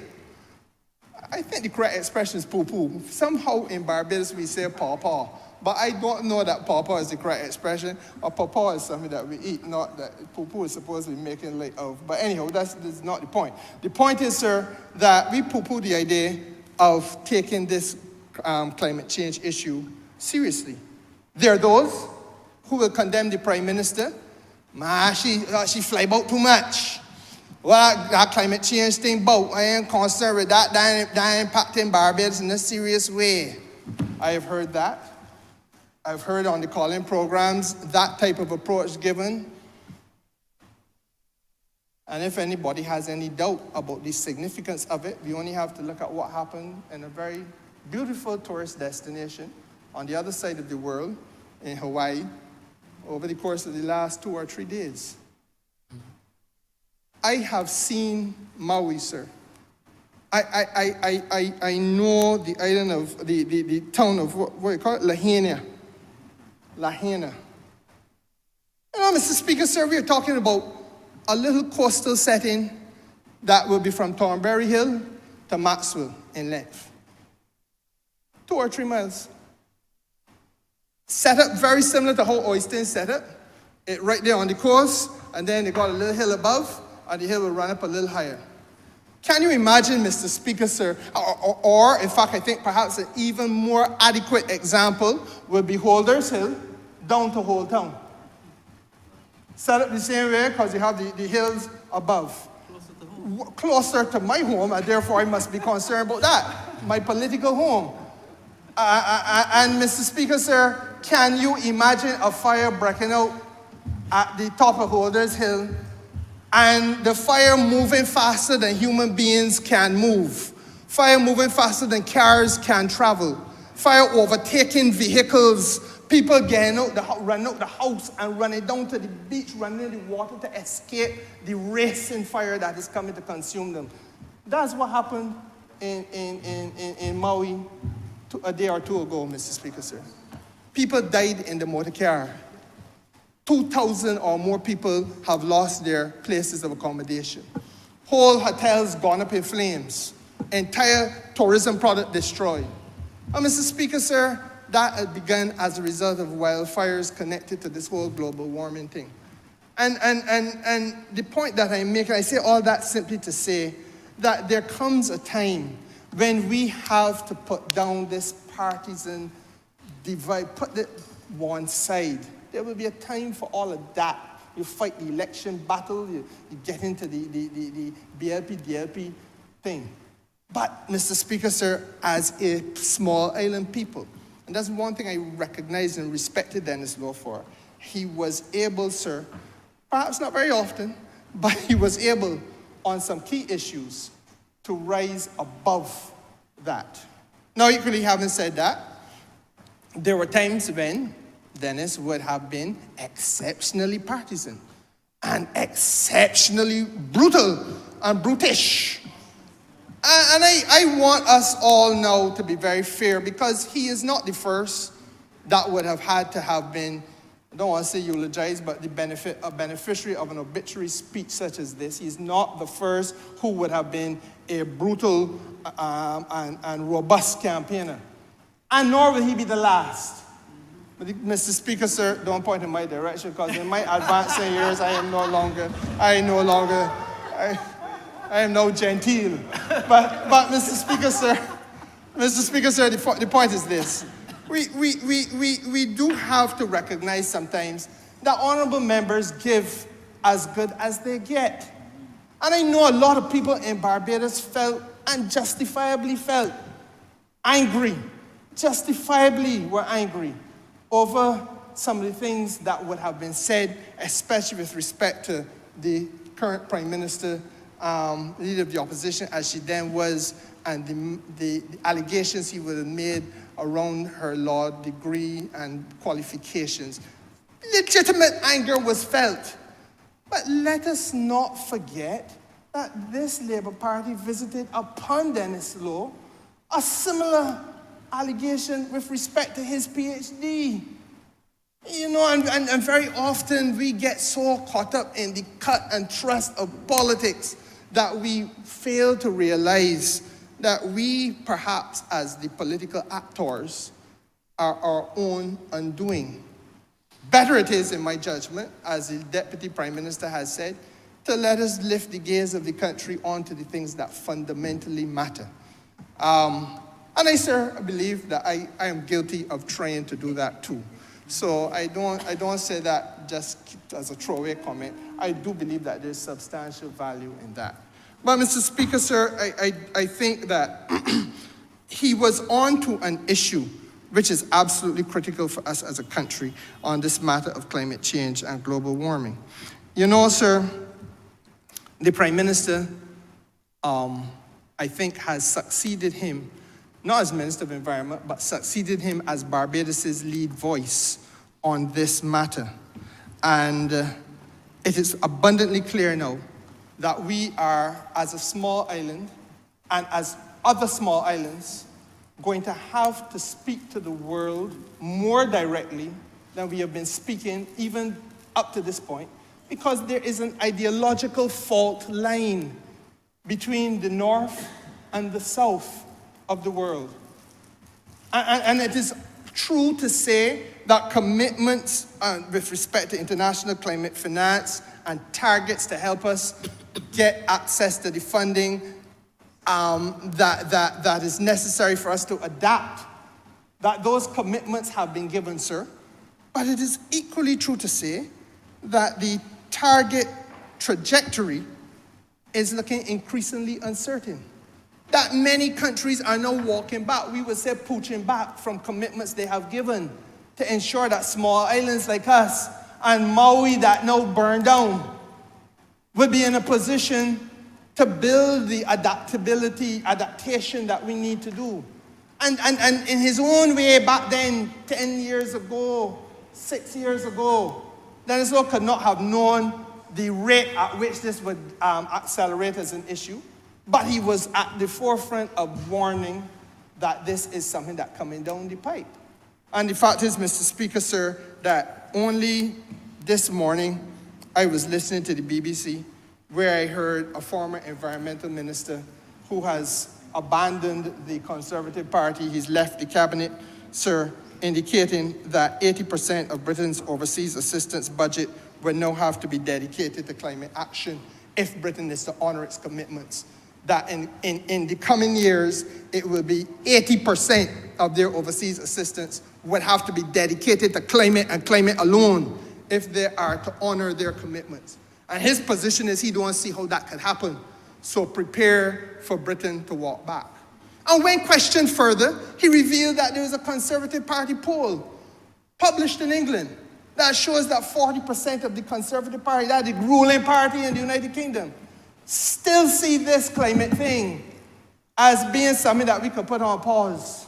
Still see it as being something that is not so important. And we know, sir, because we see CNN every night and Fox News every night and wherever else they got, MSNBC or whoever else. And we know that in the United States, there is that thought thinking in the Republican Party as well. And so therefore, Mr. Speaker, the question now is, do we as Barbadians, all of us living on this little rock, all of us who can be compromised, and we know because we live the experience of how we can be compromised. We understand the water problems that we are facing. We understand, Mr. Speaker, sir, the drought that we went through for the first 5 months of this year. The drought restrictions are still in place, I believe. Mr. Speaker, sir, we understand what happens in other places, other small islands like us, as happened in Hawaii this week. We understand, Mr. Speaker, sir, because we watched and seen how July and June were hotter months than we have ever known them to be in our lifetime, not just mine, in our lifetime, in the history of the world, frankly. Can we continue to afford to get caught up in what really is almost like a village argument? The BLP do this and the DLP do that. The DLP do this and the BLP do that. Or are we as Barbadians going to now speak to the world about matters that are fundamental to this region? Because if we don't get this region right, then, sir, we lose it all. And that's really what it is. So that I take time to put it in this way, sir, because I know that I am giving an obituary speech in honor of a gentleman who was, as I said, one of the most robust and partisan of campaigners. But even in the context of his partisanship and the robust approach that he brought to it, sir, there are clear threads of evidence that, as they say, a clock that stopped does be right at least twice a day. Correct. At least twice a day. And there was some good that fell from his lips. There was some good that he did in the Ministry of the Environment, especially. And there is a good message that he has shared with this country that if you're the BLP or DLP or UPP or UP and he, that you should pause and take note of the substance of that which he had been trying to say, sir. Because it is larger than him, larger than the political partisanship, and larger, sir, than anything other than the interests of this country. So, Mr. Speaker, sir, I wanted to speak immediately after the Honourable Member for Christchurch East, largely because of the fact that I know that it took a lot out of him to speak in the way he did, with wounds that are still perhaps raw. And I congratulate him for doing so. I also feel, sir, that it was important to say on behalf of this party as a whole that there are things larger than the party's immediate political perspective, and that there is an important role that must be played in this process, because we got a democracy. And we got to treasure that democracy. And while we are now the beneficiaries of the great gift that the public have given, we have to respect the voice of the people and the will of the people and the likelihood, in fact, the inevitability that the people will certainly one day say that a few of us must leave this place. And increasingly, we will find that we dwindle, either at the will of the people or the Lord come and take us while we are here. But the fact of the matter is, Mr. Speaker, sir, that we must recognize that we have to pave the way for generations to come, to respect and value the contribution that has been made by all who have come to this place. Whether they have been our closest allies or our most fierce foes. Mr. Speaker, sir, I want to thank you. Honourable for Christchurch West Central. Mr. Speaker, I don't intend to belabor the House too long today because I'm suffering from a little glottal fright. But I want to thank the member who just spoke, the Member of Parliament for St. James Central, and to assure him that it is true that at 2, 3 o'clock, I remain in the biosphere. It is true that I look after the sphere dactylus. But along with that, we have failed to tell Barbadians also that it is every single biodiverse species that I seek to look after in Barbados. And I'm thankful that he gave, and all others in this Parliament, in this August chamber, their unequivocal support to the Biodiversity Strategic Action Plan, which I laid last year around November or so. And a plan that was taken to our Member of Parliament Conference 14 in Canada as part of the action plan, the entire action plan as it relates to biodiversity in the world. I want to thank him for that. But it would be remiss of me not to acknowledge a friend and a family member when I speak of Dr. Dennis Law. Not only he was responsible for the sister constituency, Christchurch is a sister metaphorically to my constituency, but most importantly, there is a genetic relationship. His sister, who I see right here in front of us, who is gracing us today with her presence, his sister was also my sister-in-law at some point in time. And I want to say that her son is not only my nephew, but it was the nephew of Dr. Dennis Stephenson Law as well. So there is the genetic connection. I want to say today, without doubt, that I am proud to be associated with a man who came from rustic St. Andrew, who would have risen against all the obstacles and challenges to be one of the best oratorical presenters in Barbados, without a doubt. And the Member of Parliament of St. James Central spoke about his ability to augment those briefs in the Ministry of Environment. I want to say without a doubt, he was able to capture the imagination not only of those at national and regional level, but in the international sphere as well. So I want to say to the family, thank you for lending us Dr. Dennis Law and his work and his contribution to the landscape of Barbados will ever be etched, not only in the hallowed chambers of this august chamber, but of course in the geographical space known as Christchurch East. I really want to say thanks to my extended family because there's an appreciation for persons who come from rustic Barbados. There is an appreciation for the fight that exists. Persons like myself who came from humble beginnings in St. Andrew, like Dennis Law, who would have understand the whole concept of a village raising a child and the importance of having that village connection, that whole concept of the village being an extended family, because that's what happened in rustic Barbados. Oftentimes you get dry food being roasted and families come together on Sundays to have Sunday meal. That is the type of livelihood that exists in the country.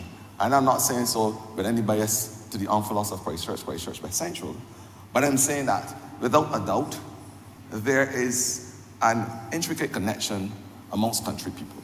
And that is the reality that we face. My mother, a country lady, if she's listening, would agree with what I'm saying. Mr. Speaker, I want to locate my conversation today in the Ministry of Environment, because without a doubt, that is where Dennis Law distinguished himself in Barbados and around the entire world. Ministry of Environment. I would have listened attentively to the Member of Parliament who just sat when he spoke about climate change. And when Dr. Law was speaking about climate change back then, because he was Minister of Environment between the period 2009 to 2018, persons thought it was a misnomer. It was something that didn't exist. People thought, for instance, that global warming was putting on warmers in the house. We had a president at one time that said that global warming is just a word. It means absolutely nothing. That is the type of distancing that we had in Barbados as it relates to associating with a true and natural phenomenon, one which has grappled the world in such a way that we are now handcuffed to the vagaries of climate change. That is the reality that we are faced with. And my colleague just spoke about the fires, but I want to go a little further. It is not global warming anymore. And that Dr. Law started the conversation. In the words of the Member of Parliament for Christ Church, West is now global boiling. I may go a little further and say global scorching. We have had over the last couple of months the phenomenon known as El Nino. We have seen in Spain temperatures over 60 degrees Celsius. In Florida, over 50 degrees. In China, those numbers as well. And we will not be able to exist in this world as we are accustomed to, because this phenomenon will not only change the lives of the current generation, it will impact the lives of the future. So the future of the world is in peril as we speak. But there's another phenomenon which Dennis Law was adamant about when he launched the National Ozone Depleting Substance Phase-Out Support Scholarships for students. And that was persons enrolled in the Diploma in Refrigeration and Air Conditioning at the Samuel Jackman Prescott Institute, now called the Institute. At that time, it was the Samuel Jackman Prescott Polytechnic. He had the vision back then to ensure that the young persons who had that technical expertise, that there were taught the rudiments of air conditioning, refrigeration, and the importance of having the phase out of these harmful chemicals. Back then, what has happened in this world today that showed the importance and the foresight of Dr. Law? With increased temperatures across the world, as we know it, the associated phenomenon is that persons use more what? More air conditioning. The use of air conditioning will cause an increase of these harmful ozone depleting substances. And this is something that scientists have not wrapped their mind around as yet. But I am putting the world on warning. With the increased heat, there's going to be increased usage of air conditioning units. The burning of more ozone depleting substances. And what will that do? The leading greenhouse gas in the world is carbon dioxide as we know it. Those ozone depleting substances are sometimes 5,000 times in terms of the effect on the ozone layer. 5,000 times greater than carbon dioxide as the leading greenhouse gas. Which means, and it can go up to 12,000. We had a HFC, which is a hydrofluorocarbon, that was 12,000 times. 12,000 times the effect of carbon dioxide as a greenhouse gas. And what is it doing? The Antarctica, which is the southern hemisphere, has been under repairs for the better part of 44 years or so. Under repairs, the Antarctica, and then the Arctic, and the rest of the ozone layer in the stratosphere has been under repairs because we, in this country and around the world, we have started a phase out of what we call those ozone depleting substances. And Dennis Lowe started it as minister by ensuring that we had a program here in Barbados and a phase out program as well. But what are we speaking about here? And I want us to understand the seriousness of what is happening. These substances are going to affect the ozone layer in a serious way. A layer that has been under repairs and a layer that seeks to protect us from the rays of the sun. This is a dangerous phenomenon. So when we hear about global warming and we just think that outside getting hot and that's it, and you may get some fires and some loss of species, recognize as well that the adverse effect or the negative feedback mechanism that's being taken place will adversely affect our country and the rest of the world when it comes to the damage of the ozone layer. And I'm saying today that we now have to have the conversation, and that's what Dr. Lowe started, about finding those ozone-friendly alternatives to use in the cold chain. The air conditioner that we are feeling here today is burning the hydrochlorofluorocarbons and the hydrofluorocarbons that is destroying the ozone layer. We now have to look at scientists to find those alternatives, and that's what he spoke about back in 2011. That is the conversation he had with the people of Barbados. And that is why it is important to understand the work. I would have continued that work because we have now had a phase-out program, a country program, for ozone-depleting substances, where by the year 2025, we will have a complete phase-out, 2025 to 2030, of the HCFCs, and by 2045, the HFCs, which are very, very harmful to the ozone layer. We are seeing some strange things happening as it relates to climate change. Right now, as I speak, for the first time in mankind's history, there is heat in the southern hemisphere, in the Antarctica. And if, based on the scientists' predictions, if we have the melting of the ice up there, all small island developing states, especially low-lying ones, which are called ocean states like Barbados, will feel the full effects of sea level rise. There's a prediction that if it continues in its current trajectory, that we will have between 12 to 24 inches of sea level rise, wiping out our coastal environment as we know it.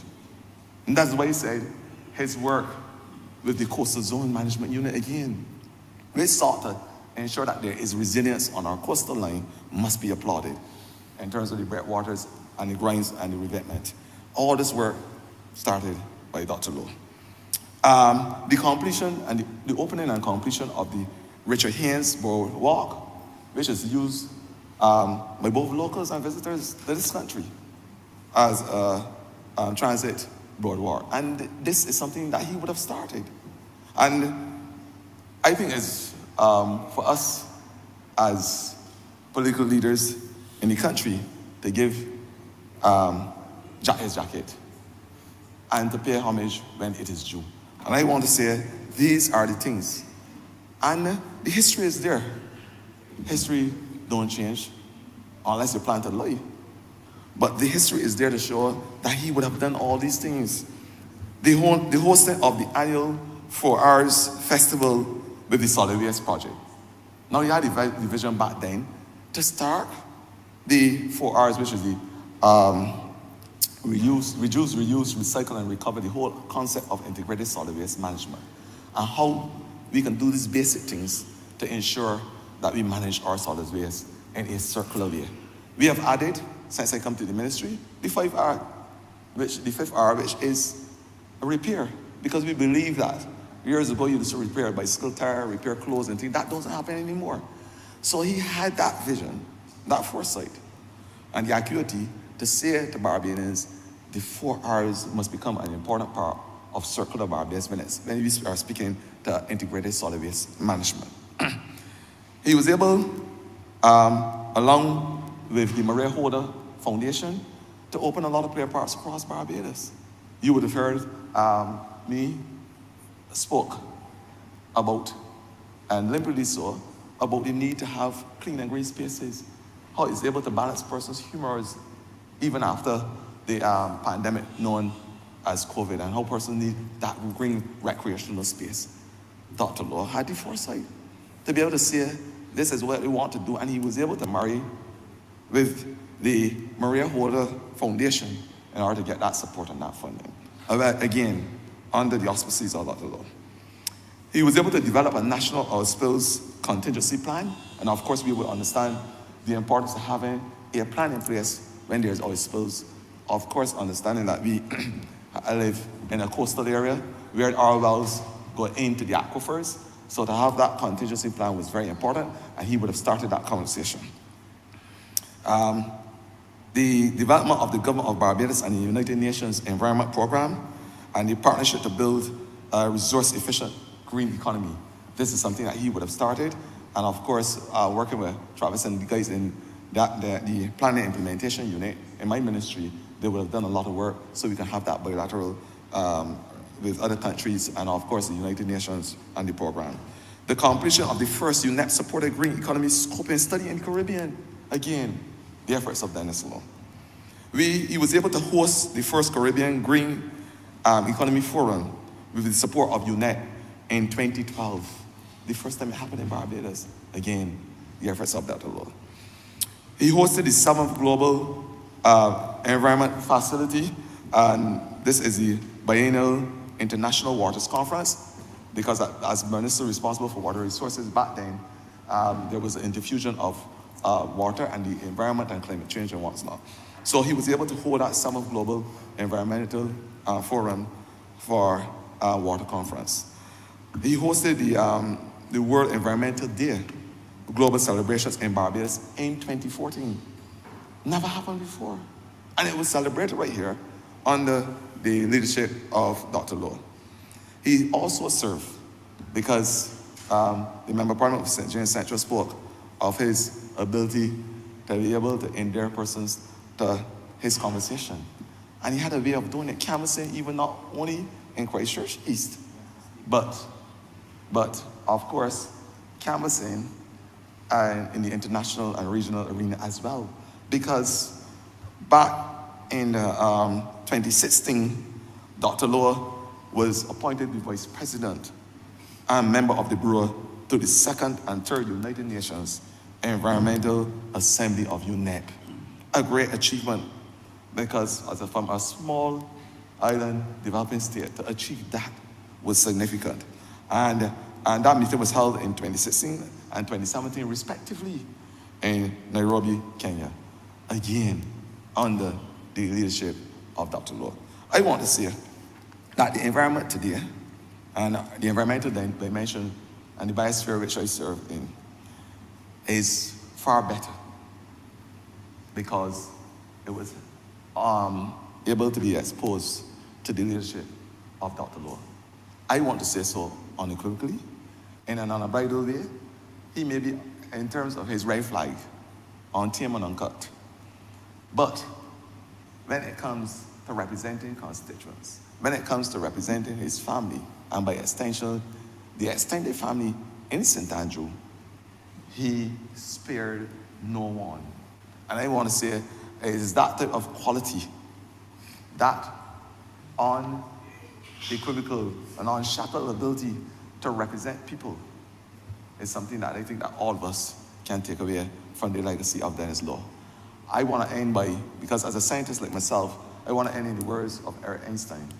Life is like a bicycle. If you stop, you lose your balance. Keep on riding, Dennis Law, as you seek to build out the environmental dimension wherever you are. Thank you. Honourable Member for St. Michael South. Thank you very much, Mr. Speaker. I intend to be very brief. Like the other members who spoke before me, I too want to convey my deepest condolences to the family. I am one on this side who would have absolutely no difficulty speaking for Dr. Lowe, because indeed, in many ways, I could assign some mentorship to Dr. Lowe. And it would be fair to say that we were actually friends. I met Dr. Lowe, sir, when I was Director of Social Policy and Planning in the then Ministry of Social Transformation, which became the Ministry of Social Care. And Dr. Lowe came in as the minister assigned by the Democratic Labour Party. It was known, apparently, that I was a supporter of the Barbados Labour Party, as Lowe would tell me later on, but that never troubled our relationship. In fact, sir, I think it would be fair to say that we actually worked very closely together. I recall in one of our first meetings, when I was in one of the management meetings, and there was a conversation around poverty, and Mr. Lowe felt very strong about ending poverty. And we were questioning some of the statistics that were available, and we found ourselves in a very high-level intellectual conversation about poverty and how we should end it, what was the best way to be able to approach poverty. At that time, I think the percentage was 13.9, and we spoke of what was possible in bringing poverty down to single digits. I also must say that Dr. Lowe at the time developed a strategy for the ministry that we still use. It's not his own strategy, but he brought it from psychology, his understanding of psychology, to the ministry. It was called the IC: Identification, Stabilization, Enablement, and Empowerment. And that should have been the framework to eradicate poverty. First, you have to identify the poor. You have to stabilize their circumstances, enable them, and empower them. That is actually the program that we run now. We ran with the IDB. It's the foundation for the One Family program that we are now using. So I think, in a way, there is legacy. And I speak of Dr. Lowe in terms of his ministry because I believe I'm probably the only person with that experience working with him at that level in a ministry, sir.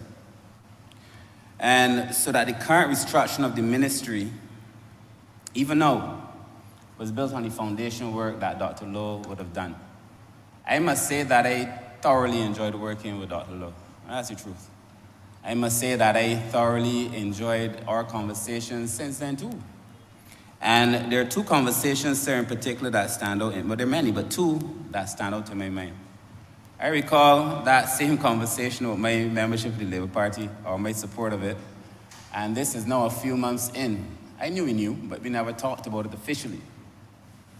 And then a few months in, he was coming into the building, I was going out, and he said, "Walk with me." And so we walked together back to his office, and he said, "You know, there are members on my side who want me to get rid of you. There are members on my side within the Democratic Labour Party who want me to get rid of you." Well, I was a public servant since 1996. I didn't know how they were going to do it. But I have watched you over the last few months, and I don't know how to tell them that I can't get rid of my best officer. And that, in fact, his plans for the ministry included me in such a way that there was no one that could tell him that regardless of politics, that he was going to get rid of an officer. My motto in politics is people over politics. I believe in the way Dr. Lowe treated me, that it was also people over politics. And we then went on to form a very, very good relationship and did a lot of good foundation work.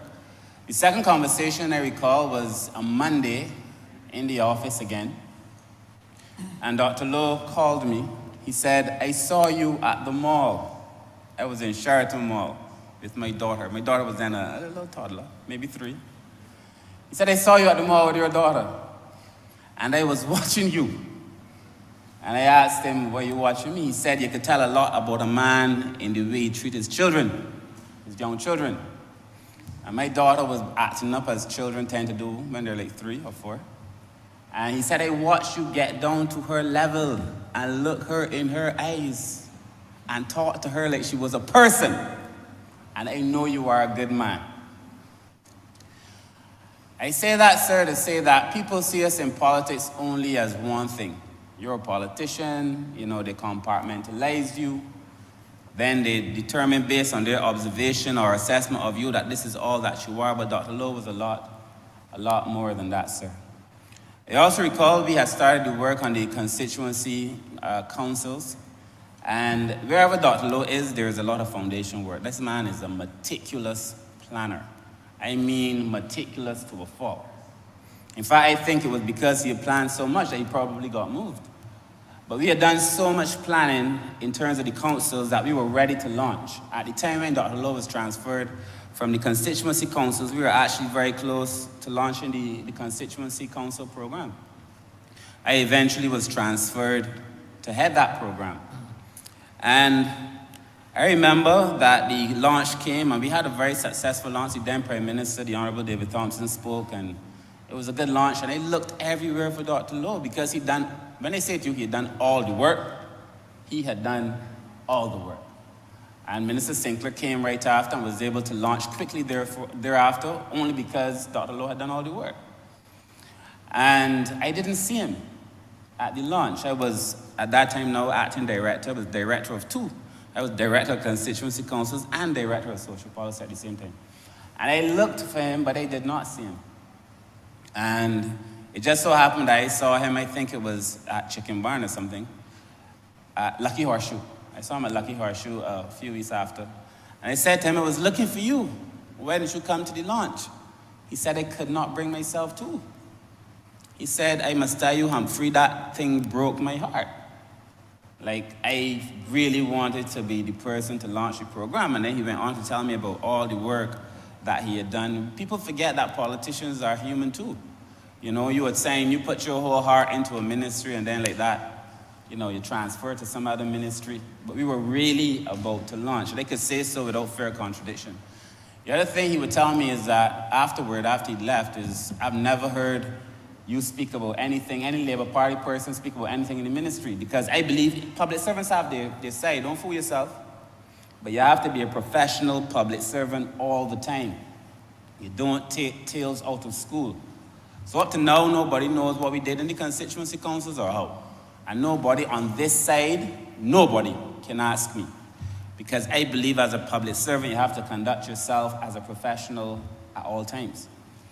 And Dr. Lowe and I shared a very, very good relationship. And I felt a little bad for him because, you know, I felt like he'd done a lot of work on the councils. And it would have been nice at least to have that work manifest itself in the launch and the glory that it got. And, you know, it was carried live on TV, and it was a big deal. But I also feel that things happen for a reason, and that Dr. Lowe found himself in the Ministry of Environment. And that he was able to excel there because wherever he goes, foundation work will come. I'm telling you, such a meticulous planner. And I know that in terms of the international obligations and the things that you heard the Honourable Member for St. James Central speak of and the current Minister of Environment speak of, is because he's a foundation planner. Foundation work follows where Dr. Lowe goes. I'm telling you, a serious attention to detail that would serve all of us well. So I think he found himself in the Ministry of Environment, and you know, I was happy to see him go on and do enough things. I followed him actually when I was Minister of Blue Economy, responsible for the ocean. And again, a lot of the things that I found myself doing were things that Dr. Lowe had worked on, and because he'd worked on them, they were foundation documents. It's just who he is.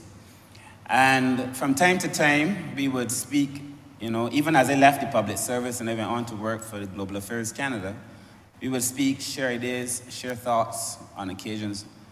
During the 2018 election, our brief conversation was only to wish each other well. Because, you know, at that point in time, now you're on other sides. Our brief conversation was to wish each other well, and I remember saying to him, but you will never hear from me a bad word about you, regardless. And he said the same thing back to me. So in the 2018 election, as it would happen, I remember one night we were at a political meeting. I think just like Dr. Lowe went too far sometimes, on this particular night, I felt the Labour Party speakers, not the candidates, but some of the speakers were going too far in their description of him. And I remember afterward going to one person and I said to him, you know, you shouldn't say that about a man because today might be for him and tomorrow is for you. You just don't know.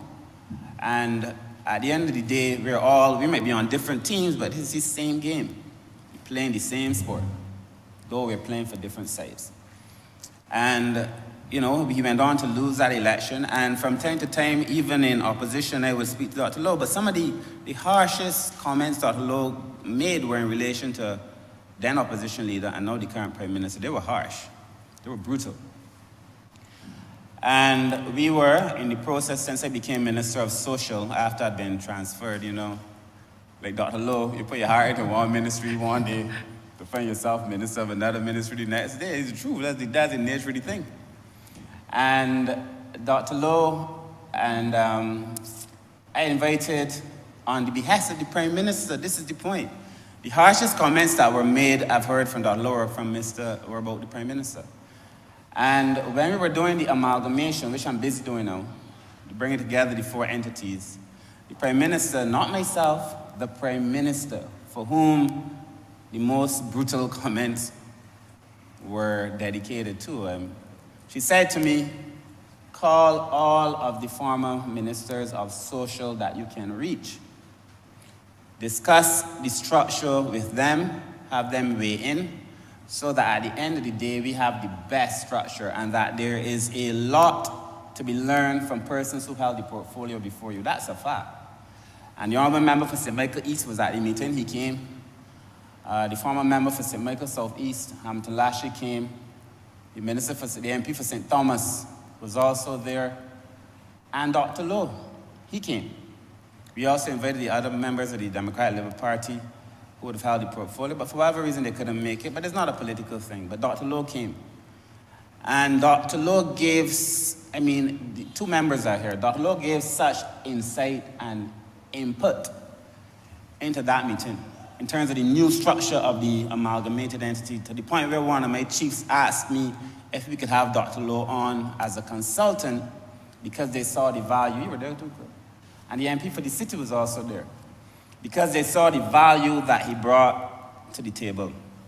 When he spoke, he said to the meeting, I will support that young man, meaning me, in anything that he does because I believe his heart is in the right place. It would be hypocritical of me here or anywhere to speak ill of Dr. Lowe. Politics can bring out the worst in people. This fight to win a seat can bring out the worst in people. But it is not the essence or the entirety of who we are. And many of us are remembered for one thing we say or 2 things we say, compartmentalizing people, not recognizing that we are all of these things in small degrees, and that for us the whole is often greater than the sum of the parts. I remember Dr. Lowe fondly. I like Dr. Lowe. And our last exchange was on Father's Day. He wished me happy Father's Day, and I called him. We had a bit of an exchange. I did not know then that would have been our last conversation, but then subsequently I heard that he had taken a turn for the worse. And I got to tell you, I felt a little bit bad, because I believe that some of us will live, perhaps in our time here on earth, we will make some mess. And many of us will have the chance to live to redeem ourselves in the eyes of people, and that perhaps Dr. Lowe didn't get the chance, you know. But that he would have lived to redeem himself in the eyes of people, for those who think that his latter contributions were a little bit too brutish. So I want to close by saying, sir, that as politics changes, I don't think Barbadians like a lot of the things that they like, but there was a point when they did. The things that people now are killing Dr. Lowe for, people used to cheer him on for. All the meetings well attended, best speaker in the place, all kind of things. We forget. And that he wasn't speaking to an empty room. There was a room full of people cheering him on. Politics has changed, and I suspect as an intelligent man and an intelligent politician, if he'd had the opportunity to live a little bit longer, he would have changed too. So I want to close by saying offering again my condolences to the family of Dr. Lowe. And wherever Mr. Lowe is, I know he is honestly there, still wishing well for me, still cheering me on, still hoping, as he keeps telling me, Kurt, be a good father, be a good father. Still trying to make sure that I'm a good father, sir. I hope that we're able to deliver on the ministry's promise, because I believe Dr. Lowe died in hope, and that I can do anything, sir, it would be to build on that hope and to build a social structure on the foundation that Dr. Lowe laid. With those few words, sir, I wish to commend Dr. Lowe's memory to the House and to his family. Thank you very much. Honourable Member for St. Thomas. Thank you very much, Mr. Speaker. I wish to thank you for the privilege to be able to make my comments in relation to the tributes extended to the late Dr. Dennis Stevenson Lowe. He was a country boy from St. Andrew, as we all know, born in poverty, like most of us, but he rose to excellence despite the circumstances. He came from humble surroundings, as we all have known, but climbed to the highest level despite the difficulties and the challenges that he would have undergone during the periods in the villages of St. Andrew and, of course, perhaps the other environs. I learned of his mother and her role in nurturing her family and those of the persons in the village surrounding where she lived. And of course, the families that she helped to raise, because in those days, families who went to work in the plantation or in the plantation houses or wherever, the neighbors looked after other people's children and nurtured them. And she would have been one of those pioneers in the communities who did similarly to help to build the community. Mr. Speaker, Dr. Lowe, like myself, and many of my generation and his, I'm a little older than he, but we had to go to church every day, every time, Sunday, sometimes 3 times a day, and so. And I could see coming out of him his capacity to be a preacher and to be able to inspire others in the area of church. It was the rule of law in every household in rural Barbados, and I believe extending into urban, that our young people must go to church, and it's a pity that it is not happening now in the way that it should to help them to build a good, strong spiritual and moral foundation. But he had to be a part of that because that was the norm, as we said, across rural Barbados and indeed aspects of urban Barbados. So he was like me, had to finish school early, had to seek opportunities for employment, and of course, the hardships would not have let us stay at home and be lawless as we see it now. And some of us are even afraid to speak to our children, even though we see them doing wrong. But he had to be out and about, making sure that he pull up his bootstrings and make something worthwhile of himself in that harsh society in which we lived at that time, where poverty really took a tolling on many of us. And it's unfortunate that many Barbadians who would have come through the hornpipe, as we call it, are now afraid to say what life was like and what things happened within the villages, in the schools, in the churches and other institutions that help them to pull up their bootstraps and to be able to climb to a level where they can offer education,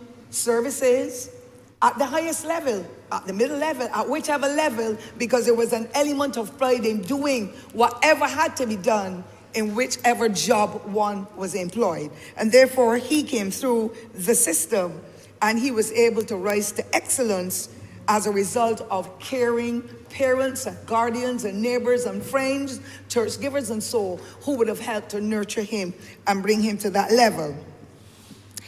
So, Mr. Speaker, he intended to become independent and to become a worthwhile citizen. And so he would have, with his sisters and brothers lending that support of wealth, gone to do a gardener's job. And it would have been in the norms in those days when children were 12 years old, 13 years old, and did not have a chance to be able to be assigned to a secondary school because there were so many limited spaces. And sometimes because they were poor people's children, they didn't get that chance. Don't care how bright they were. My name never came back from the common entrance, Mr. Speaker. And there's so many hundreds of other children. Although we worked well, and we considered ourselves to be bright children, I believe we were, but our names didn't come back. because of challenges within the educational system. And perhaps that was the problem with Dr. Lowe's as well. His name probably didn't come back when he wrote the common entrance, and therefore was assigned to no school, so he remained at the regular primary school in the village. And he had pride in doing what he did with honor and dignity to become a gardener. And that's why you tell young people, it does not matter what you do, it is the way you do it. And what you do with whatever you receive from the task that you pursue. And therefore, Dr. Lowe did it, and there he came using the pride and the joy, and probably was demeaned by others and stigmatized because of what he had done, but he rose to the occasion and has set some examples for many young people to follow. It is not what you do, it is the way how you do it. And when you achieve, you don't spend all, because we have some young people now who are spending all that they get. And then they're coming and asking every politician, they're asking their parents, they're stealing, they're doing all kinds of odd things. Some of them, not all, only a small fraction, but we see a lot of it. When we are moving, we assume it is all. Many of our children are still well cemented in whatever they do to be able to come and remain good citizens. And Dr. Lowe would have done that in the early. Go out to be a gardener, but make sure that whatever he achieved, bring home some of the cash, some of whatever you receive, and share it with your siblings. And that, to me, is something that we should get back to and train our children. You don't just look at it and it comes out of the sky, like pie in the sky, and drops into your lap. You have to work to achieve and show the pride and dignity in whatever you do, and don't cut corners. And I think that was one of the best examples that I can refer to from what he has done in his lifetime. Also, Mr. Speaker, his story should be used as that example for every Barbadian who have been deprived of an opportunity, especially for their education that is now free. And half of our children out there playing the fool, and the resources are going, and then they blame everybody except themselves. And some parents are afraid of them because we're spoiling our children in a way that is not right. Dr. Dennis Lowe, then Dennis in the community, had to fall in line and adhere to the rules and regulations of the household and of the community as such. And therefore, he worked with a will and he worked with his might in order to be able to achieve those goals that he sought to be able to have, despite the stigma that may have been associated with what he had done in those years that he worked as a gardener. His achievements, Mr. Speaker, are profound, and they have placed him in good stead to become a member of this honorable chamber, and to be able to do some of the tasks that he performed at the highest level, not only in Barbados, but internationally. He was a senator, as we already know, a member of parliament, a great orator, and he served Barbados and the nation well, and I want to commend him for that. On his return to Barbados, I met him before he became a member of parliament, because Holy Innocent School and a couple other schools in the parish, when they had their graduations, persons in the neighborhood who lived in St. Andrew, somebody, and if you allow me to call the name now, the late Marjorie Bryan, she lived in Westmahal, and she knew him very well. As a matter of fact, Mr. Speaker, I learned that the late Dr. Lowe would have been a distant, very distant relative of mine, because the Lowes from St. Andrew, Milton Lowe and the late Clevie Lowe and those, they are relatives. And perhaps he may have been a relative, but he never showed that to me, because I was one of his biggest persons that he targeted every time, but that did not matter. I am not afraid of a short man or a tall man. So when he gave tit, I gave tat, and sometimes I gave tat, tat, tat. Because it did not matter, and at the end of the day, I did not dislike him as a person, but I disliked some of the things he said, and I responded accordingly, Mr. Speaker, sir, and you know this old devil here. You know, Mr. Speaker, that I will not tolerate anything that is negative, but somehow we never had to be in each other's face and to disrespect each other in any public forum. I also am happy that he was being able to achieve the dreams that he had. Humble origins, simple guy, but pushing and having the vigor to be able to reach that level that he has reached, and he deserved to be highly commended when he was alive on this matter. I also want, Mr. Speaker, sir, to speak of his eloquence. He was an outstanding orator. And the people of Christchurch East, as I learned and I knew, really loved him dearly. You could not help but like him once he got on the right side. And that is understood because we all have our own personalities, our differences, our likes, our dislikes. And therefore, we don't expect everybody to love us, but everybody doesn't dislike us either. And the way that he treated to his constituents, that gave him the opportunity then to shine and become not only a member of parliament once, but twice. And he would have sought in other areas even previously. I also want, Mr. Speaker, to indicate that it was not an easy task pleasing the constituents at all. But of course, we do have challenges, and sometimes many of us may not want to say, but there are myriad challenges and requests from our constituents that we know sometimes we can't even meet it. Sometimes we don't even have a dollar bill in our pocket. And I believe because of the close relationship Dr. Lowe might have had with his constituents, you just gave and gave and gave because they had needs. And you wanted for them to be able to meet the needs, to get the bus fare, to pay for the children's lunch money, to be able to help with the graduation, to help the community groups and all that. He would have done that as well, and that is what caused him to be able to last not for one term, but for 2 terms, making sure that he offered the service par excellence to his constituents and to many other persons in the community, not only in Christchurch, but indeed in St. Andrew and any other area. I also want, Mr. Speaker, well, it would have been said already, so I'm not even going to repeat the distinguished way in which he performed in his ministry and the policies and programs and projects that he would have worked towards with the conservation and the environment and making sure that the environment is free for fresh air, for the growth of foods and the climate change and everything else as had been mentioned before. But I remember attending his mother's funeral at the church in Tudor Bridge.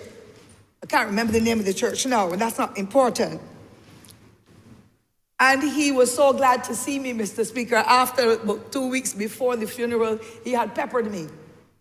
And when he saw me, he smiled, and he even embraced me. And I almost froze because I was not looking for that kind of response at all. And I thought, tongue and teeth will have words. But when it came to his mother, a woman whom would have known by seeing her, but not as familiar, if his mother passed away, why can't I go to the funeral as I would for anybody else? If I heard she was in hospital and I was there, go to visit her. So when he embraced me, it was, and I will never forget it. Allow me call the name, but Ms. Undermitzika then, from the Barbados Union of Teachers, she was there too, and he was so excited because he saw, well, look, I had Pepper sent here before, what's she doing here now? And he was really, really very happy. Of course, subsequent to that, I got fixed again. But it did not matter because there's no malice in doing that. We will all have our difficulties. We will always have our challenges, but it does not mean that we should hold it to heart and let it be so poisonous to be able to destroy our relationships and all that. I want, Mr. Speaker, to come to the conclusion to indicate that I am happy to have met him. I watched his personality. I watched the vigor with which he did what he had to do. Yes, he made flips and flops like all of us will at times. Sometimes people hold on to those of one person more so tighter than they do of others. But the forgiving spirit has always been there. And I pray that we will learn lessons from whatever errors he or others who have gone before us would have made when it comes to the telling off and the negative things that would have been said about us and about others and about their families, as it would be across the political divide.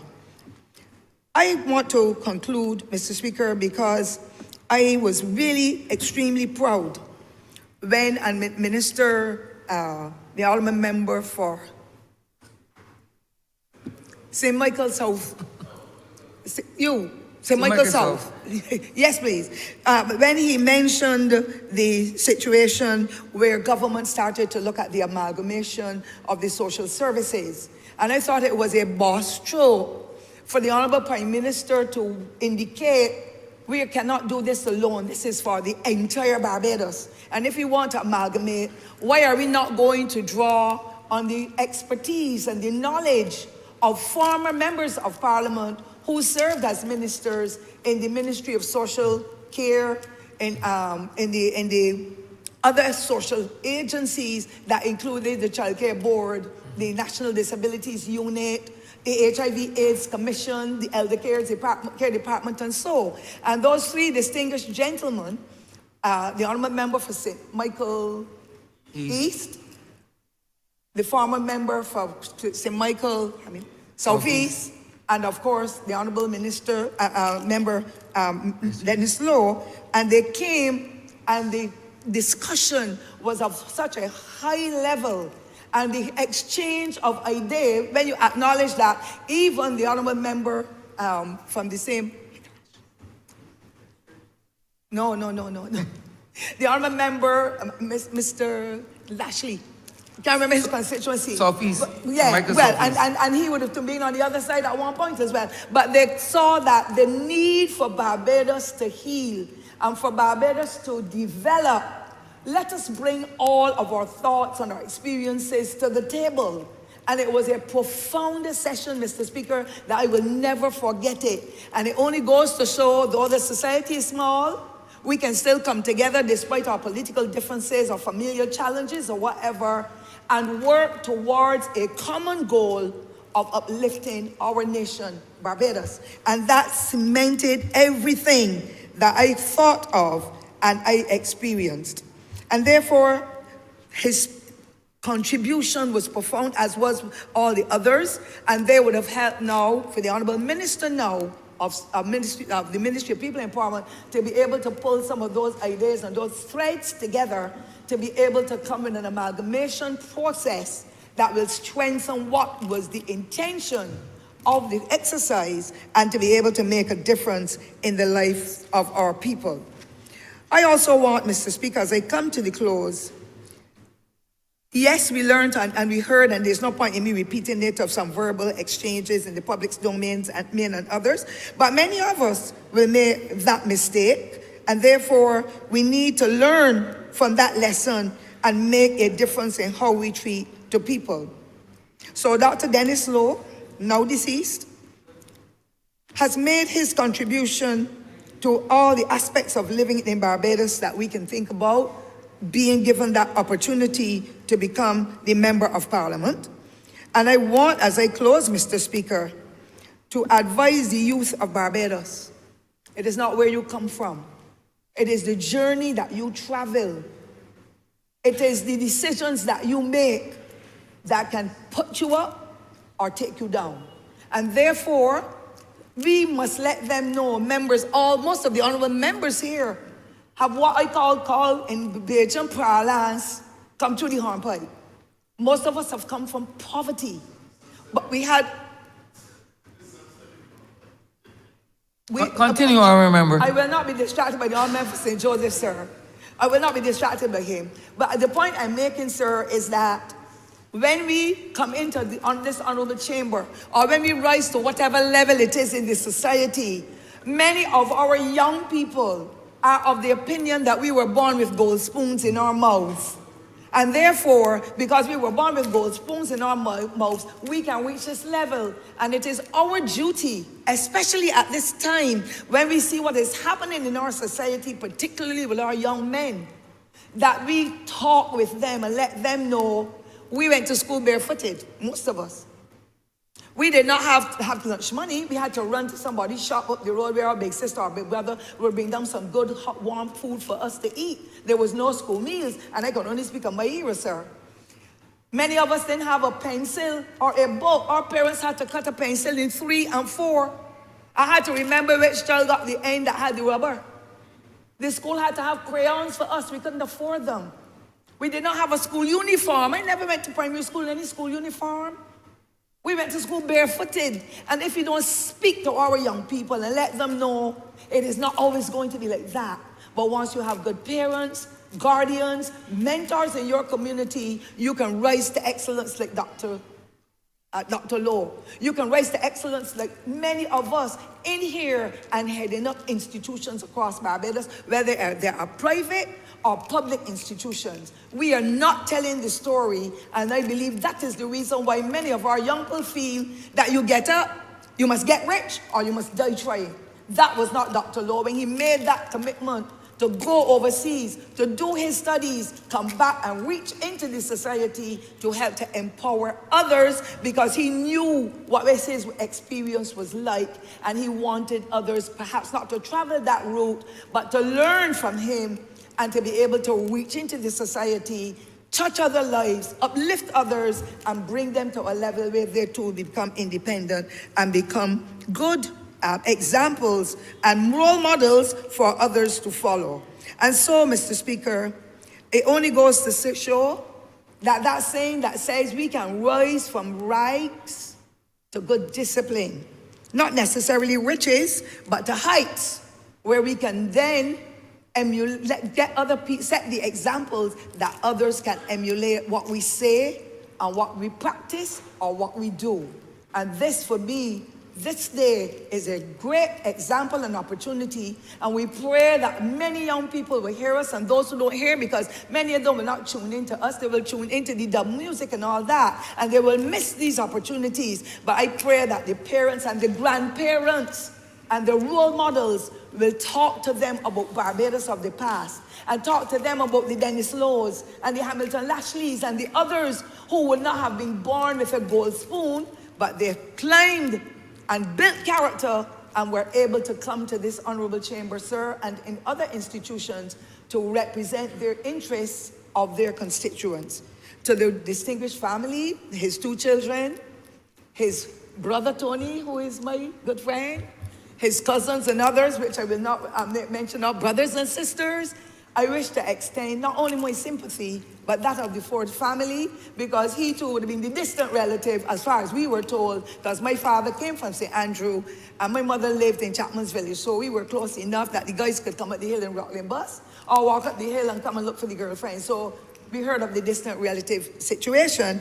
I want to extend our deepest sympathy on our behalf and pray that his soul will rest in peace and rise in glory, and indeed that the family will continue to hold together the fond memories and the distinctive contribution that Dr. Dennis Lowe, now deceased, would have made towards the uplifting not only of himself, but other people in Barbados, in the diaspora, and in other places. May his soul rest in peace and rise in glory. Thank you, Mr. Speaker. Honourable Member St. George South. Thank you, Mr. Speaker.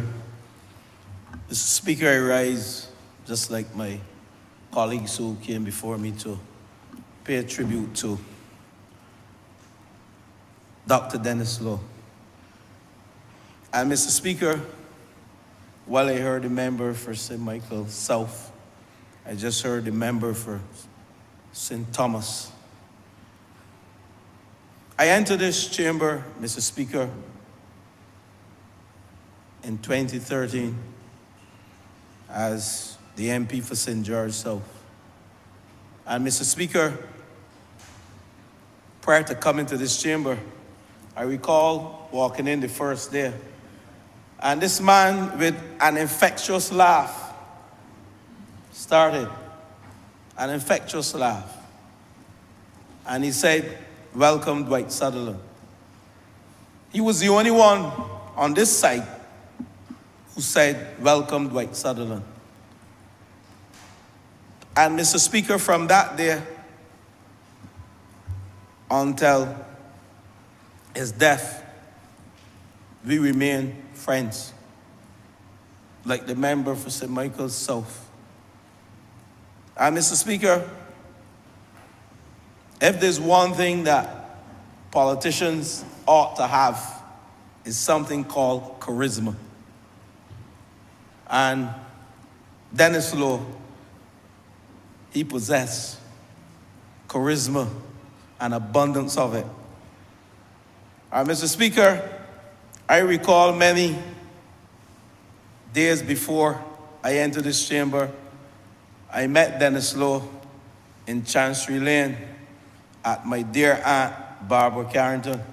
Sorry to call her name and put her on the spot. And she told me when I met him, this is a good man. The infectious laugh, and he was there eating a bowl of cuckoo. He loved his cuckoo. And from then, he didn't know that years later I would be on the opposite side. But I said to him then, the Sutherland family from St. George are staunch Labour Party people. And he told my aunt, don't let your nephew convert you. We had a relationship from then, a very cordial one. And coming to this chamber, the member for St. James Central can tell you it was rough as an opposition MP dealing with a bunch of guys over here. They were all men, no women. And that's probably why they were like that. The testosterone levels were very high. No women at all. And they were brutal. Brutal in saying a lot of things about your family and things that were not parliamentary. And I wondered how human beings could behave in this way. But there was a man who every time I spoke in this chamber, because I shadowed nearly everything. I recall member for the member for St. Joseph and the member for St. Michael's Southeast. They can tell we shadowed nearly everything. We shadowed from Labour, we shadowed public, we're everything. We were shadow ministers of everything, the 5 young Turks, ably supported by the member for St. Thomas and the others. But this one man on this side always give constructive criticism and advice every time I spoke in that corner. And I had utmost respect for him. Something he did recently when our Prime Minister was championing climate crisis. He messaged me and he said to me, your Prime Minister is on the right track. Because I heard the member for Christchurch, East Central, spoke with respect to his job, and I can speak to that too. Because he was a good politician, and I can tell you why. Christchurch. West Central, not East Central. Every time he spoke in this chamber, he spoke with authority, good intellect on the topic, the environment, on energy. Actually, I made notes most of the times when he spoke on those areas. He made me feel comfortable in our dining room among some of them I wouldn't even describe. He was not the worst. Sat with me, spoke to me. And we have a lot in common. We are Wesleyans. I'm looking at a man in the back there who sang opposite my parents at that lovely place. It was the Pilgrim Holiness Church then, Mr. Lowe, Fiber. And Dennis recalled, he said he recalled me as a young boy. He said, you can't remember that about me. He said he recalled me as a young boy in the Ellerton, in the Pilgrim Holiness then, Ellerton Wesleyan. We are Wesleyans. We had something in common. We are country boys, working class, politicians from humble origins. We had a lot in common. And he took to me.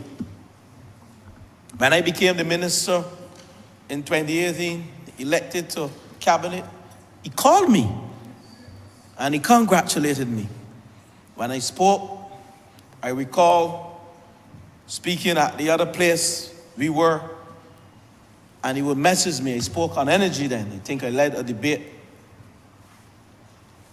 And he messaged me and he said, excellent speech, young man, you have come a long way. I'm happy for you. He had his challenges with others. Sometimes I scolded him on his behavior, and he too to me. Because when I attacked some of his colleagues, he'd tell me, man, don't do that. And I would tell him, leave my people as well. But we were always cordial, respectful to each other. And when he was hospitalized, I called him and I said to him, I would always call him, Star, man, why you don't give up this thing, man? This thing making you sick. He said, this is what I love to do, and I will continue to do it. He was a good politician, let me say why. During his tenure, I'm going to wrap up now, so. During his tenure, and don't get me wrong, the current member for Christchurch East is one of the most sincere politicians we have. And I say that without any apologies, very sincere member for Christchurch East now. And Dr. Dennis Lowe looked out for his people. He ensured that they got jobs. That's why he was able to hold his seat for 2 terms. And he was committed to serving. Because having lost, he switched to Christchurch East from St. Andrew. And he won. And in Belgian parlance, he defeated a big horse. A very good politician. So I have to rate him. I have to rate him. There are not many politicians who move from defeat and switch and they win. We can count them. He did that, and he did it for 2 terms. Now we ask the question as politicians and as members of administrations, whether you lose support as an individual or whether you lose support as a government. We are caught up between the two. As strong as we may think we are in our constituencies, history has shown, despite how good you are as an MP and how much you have done for the people, Barbadians, and I guess under the Westminster system and in the Caribbean, look to the higher office and see what the entire government can do for the people and not what you as an individual have done for the people. It's not always about you. And we have to understand that as politicians. So Dennis Lowe was caught in that web. I am not a Nancy. I'm not saying about a Nancy and Spider or anything like that. But he was caught in the web of decay in the country by an administration. Whether he was respected, he was in Christchurch East, he was caught in the web, couldn't do anything about it. And there came my dear genuine friend, sitting in the right place at the right time and plowing away like Dennis did against Reginald Farley. He plowed away, my good friend, for Christchurch East now. We cannot say Dennis Lowe was a bad politician. Very articulate, charismatic, true to his people. A very good minister, you heard. I feel proud standing here speaking about him as a working class Barbadian from humble origins. We heard about his history, not going there, because we know anybody born in the 60s and in the 50s, well, in the 50s and the 40s, black working class people, parents ain't had the money. I had a colleague, one of my mentors, political mentors, who went to school barefoot. I won't call his name. He went to school barefoot. You all know who he is. George Walton Payne, former member for St. Andrew. So I will end by saying to you, the journey of a politician is a very tough one. We have to balance family life. We have to balance work life. We have to balance perception. We have to balance a number of things. And sometimes you are caught up in an era and in a spiral. Good luck for us. And I will say this to the Lowe family, good luck for us. We have good leadership. And I make no apology for that. Because with good leadership, you can weather a storm. Dennis was caught up in a web with poor leadership. Dr. Lowe. And he could not weather the storm. And he had a very charismatic, just as charismatic, or even more charismatic young man. And I criticized him when he spoke ill of my good friend here. Because for me, I often say, I will not call my opponent's name because for me, there's no relevance there. I spend time focusing on me as the minister and the mandate of my government, and I criticize him for that. But that did not stop our friendship. And even when he was on his bed ill, I called him and I messaged him. I said to him, we knew each other before politics, and he would say that, do not let this separate our friendship. And I know this is the first time you have heard me saying this. I would always tell him, I enjoy listening to Vibert at Allerton Wesleyan, and we would talk about the Wesleyans. Because he was a Wesleyan, a pastor, back then. You know, backslide a bit, but at the end of the day, for all of sin and come short of the glory of God. But that did not stop him from being a man. And I'm proud of him and what he did for the people of Christchurch. He said that was showing at his funeral. So to the members, his sons, his sisters, those who rallied around him, the soldiers in Christchurch East, because we need soldiers to rally around us, to bring us home and to carry out the good work. I want to thank you for helping him through his tough times, because he was probably had more challenges than most of us, coming back from death's door on more than one occasion to grace these walls of Parliament and to walk Christchurch East and do things for people.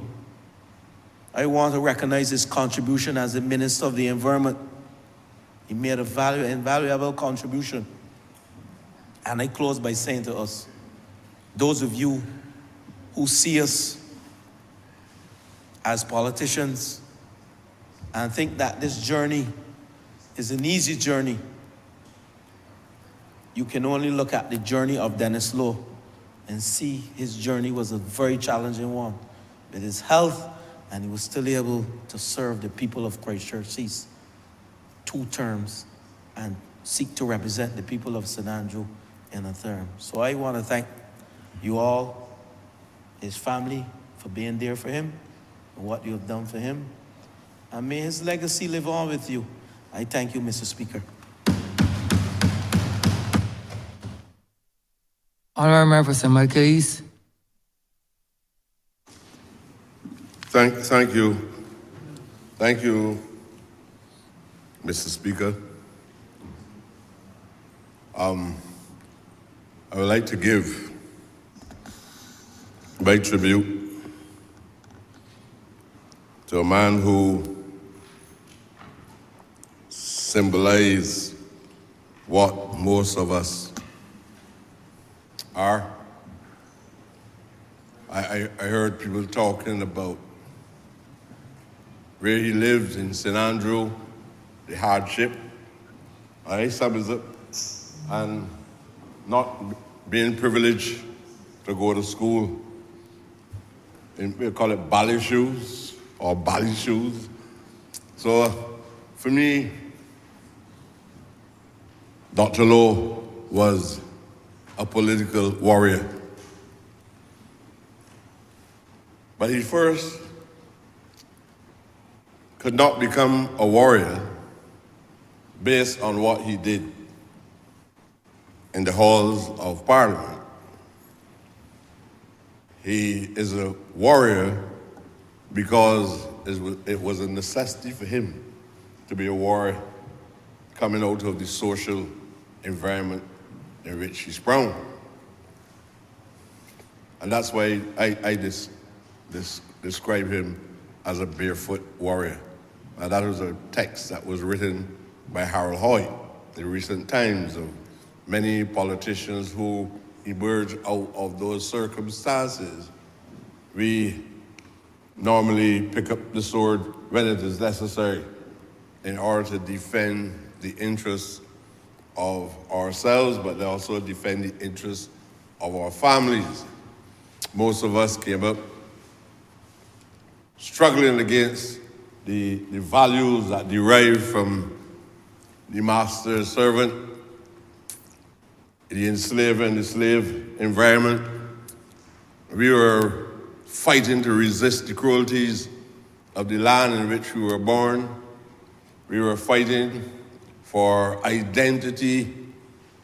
We were fighting for an opportunity so that we can use such means in order to reach the highest office in the land if necessary. There are only few of us. And that's why I say that when we come here, we have a responsibility to represent the people who sent us here.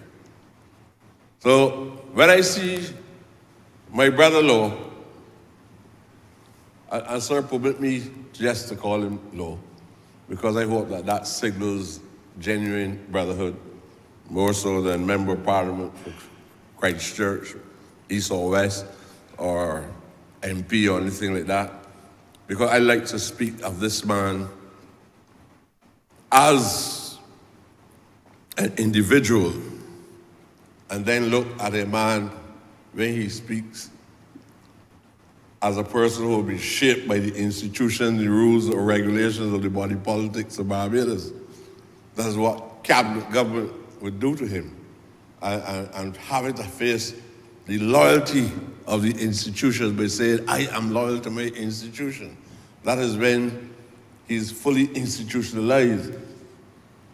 So he says things because this is the position taken either by the leadership of the institution or the major core of the institution which constitutes the cabinet. But if you talk to a human being will behave like a human being. But when he comes into an environment where the external influences help to shape you, and you have to say the things that the institution expect you to say, that's how I judge this man. And I did that not only from my personal experience, but based on the things that I'm hearing here. And some people will talk to you about the values that were instilled in him as a consequence of his parents, his understanding and respect for the Christian faith, his loyalty to the institution. But if you look at the information that follows, there is a distinction between Dennis Lowe, the man, and Dennis Lowe, the parliamentary representative of the institution itself. Sometimes I wish I could be what I would fully like to express that will mirror to you, sir, and everybody else who I am. But I have to mollify your language, either because you're a cabinet member and because of the collective responsibility of the cabinet. You have to speak as though you're speaking with one voice under one commitment. And I still strongly believe that if the freedom to speak as an individual was fully allowed in the system, you have a better understanding of the objectivity and the sincerity of the voices of individuals. I've heard so many people say in my life, you know, when I was in Parliament, many times legislation came to Parliament, I had a different view. I had a different view whether I still vex about legislation over kite flying after 6 o'clock. I heard the institutions talking about one of the greatest contributions not Dennis Lowe but Glenn Clark ever made to society is to say that you can't legislate a culture. And I came in here to see people legislate a culture. If I was in here, it would have been a different ball game. And Dennis Lowe, on many occasions, was seen as that man of courage, that man of great force, that when the Democratic Labour Party in government is holding a certain position, don't mind who claimed to be more academic than he was, they depended on him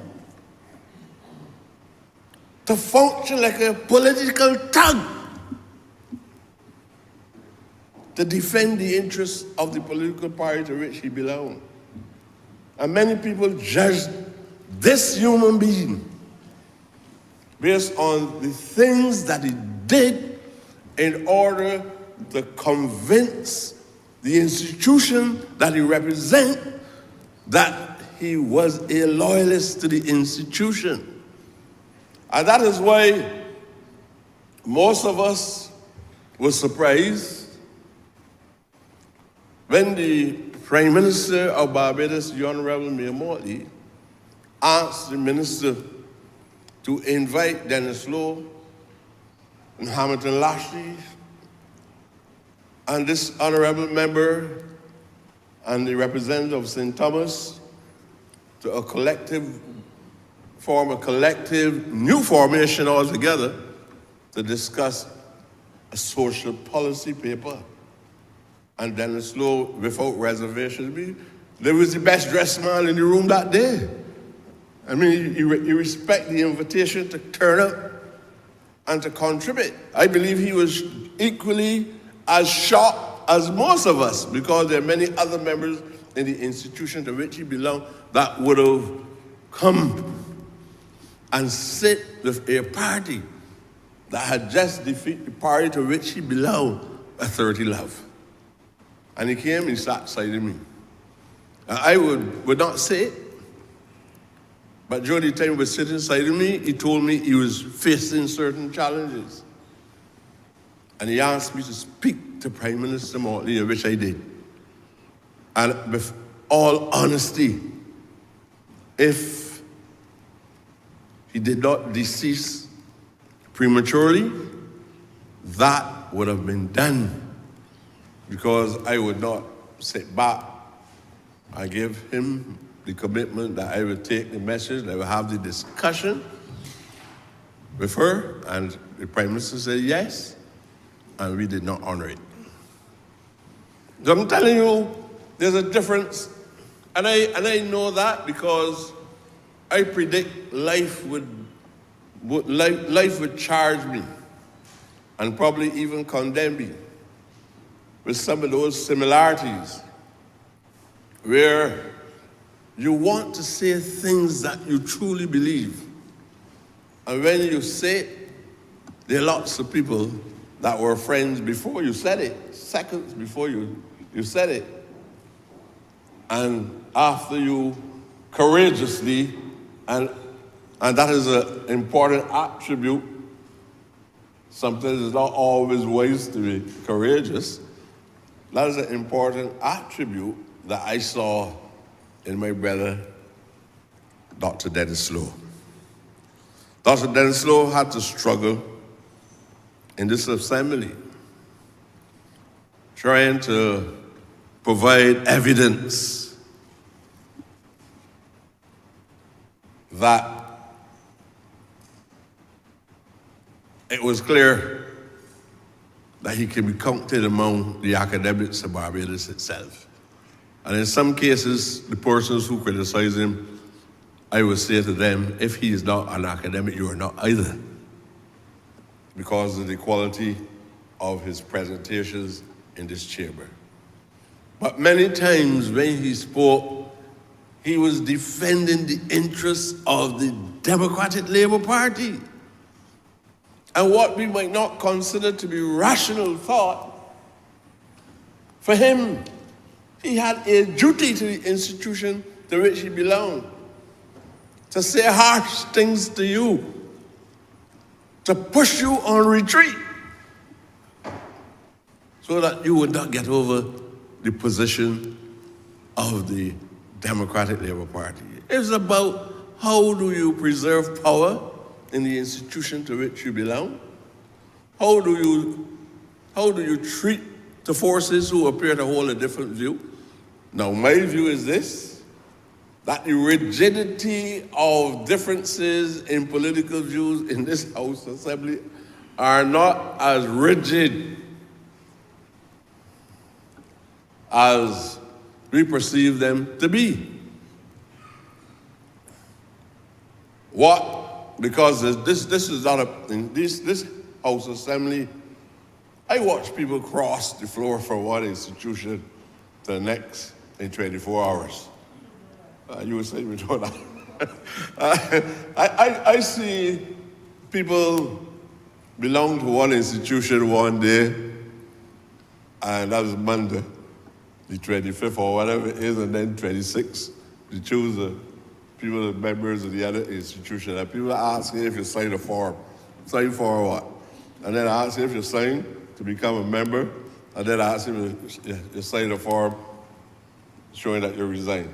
I may say resign what? Well, I resign from nothing, no, I join nothing. Other people join me. All these things I see in here. And if we're making a true analysis of a man, when he is here for me, and I'm defending the institution to which I belong, and I have to demonize him, the only body that can stop me from doing so, sir, on the face of the earth is you, sir, as Speaker of the House Assembly, because I'm defending my institution. Sometimes you might be saying something I like what you're saying too, and I keep my mouth closed. And most people that would tell you that he was robust, and they might even go to the extreme to say he was vulgar. And they might even go to that extent. And when Dr. Lowe was defending the institution, it was very clear to me he used any verbal means necessary to defend the institution. The Democratic Labour Party should be eternally grateful to Dennis Lowe. Because in many times, I sat on this side and Dennis Lowe on the other side. And you just have to be careful when you see Dennis Lowe standing.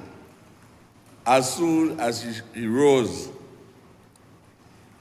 the muscles in the bodies of members on the other side contracted. I can see the tensions in the expression of the faces. I saw people run out the chambers because the line was on the move. The man of courage was on the move. And you could have given those words that he spoke to other persons and they would have been ineffective. But there was something about this man. I heard the honorable member from St. George South describe it as charisma. Charisma, probably that is why he is a man of God. Charisma is something that you don't get. Nobody teach you charisma in school. You don't go to you don't go to the theater workshop to know charisma. When a man has charisma, which I believe is a special endowment from the greatest human being, a superhuman being that ever exists in the universe, charisma is an endowment from God. So the most simple language, which he seldom used because he was a sociologist. And like all other disciplines, sociology has its own discipline. So when he gets up and he spoke on any specific subject, you had to listen. And if you were the focus of attention, the target, he made you uneasy. He made you uneasy. I believe that some members caught diarrhea in these chambers after Dennis Lowe unleashed the acidity of the language that he used on the people in these chambers. I saw them walking down the stairs grumbling and felt that this man was unreasonable. He had no reason to go that far, but he felt that he had to go that far. But on the other hand, we heard that he was a human being. That when he meets you on the outside, I don't think he was just role playing, because I don't call that role playing. In here, there are lots of people here like role playing. So if they got a specific responsibility, they speak with authority on that specific responsibility on Monday. But when the law no longer holds the responsibility, they don't even address the subject thereafter. But Dennis Lowe was a man who had a background in sociology or social psychology, and he would try to analyze individuals and institutions. So apart from his natural pragmatic understanding of the public issue that he was dealing with, he had a scientific background which complement the pragmatism of the politics itself. And that is where people found it uneasy, because he knew I was here to represent my party. My party might not be right. He probably had that in the latent reserves of his mind, that they might not be right, but I still can't say that they're wrong. I can tell you many examples of when Dr. Lowe spoke strongly on specific subjects. But as I said, you're dealing with two characters. An attribute when you speak freely as yourself, and an attribute when you are institutionalized or governed by the rules and regulations of the institution to which you belong. And I saw him in that light, but when it came to social issues, he was a force to reckon with. If he was not subject, sir, to the infinite or the finite nature of the regulations to which you are responsible for governing us on, Dr. Lowe had the capability of speaking for 5 days nonstop. I'm sure. So he knew his subject. That's the point I'm trying to make. He knew his subject.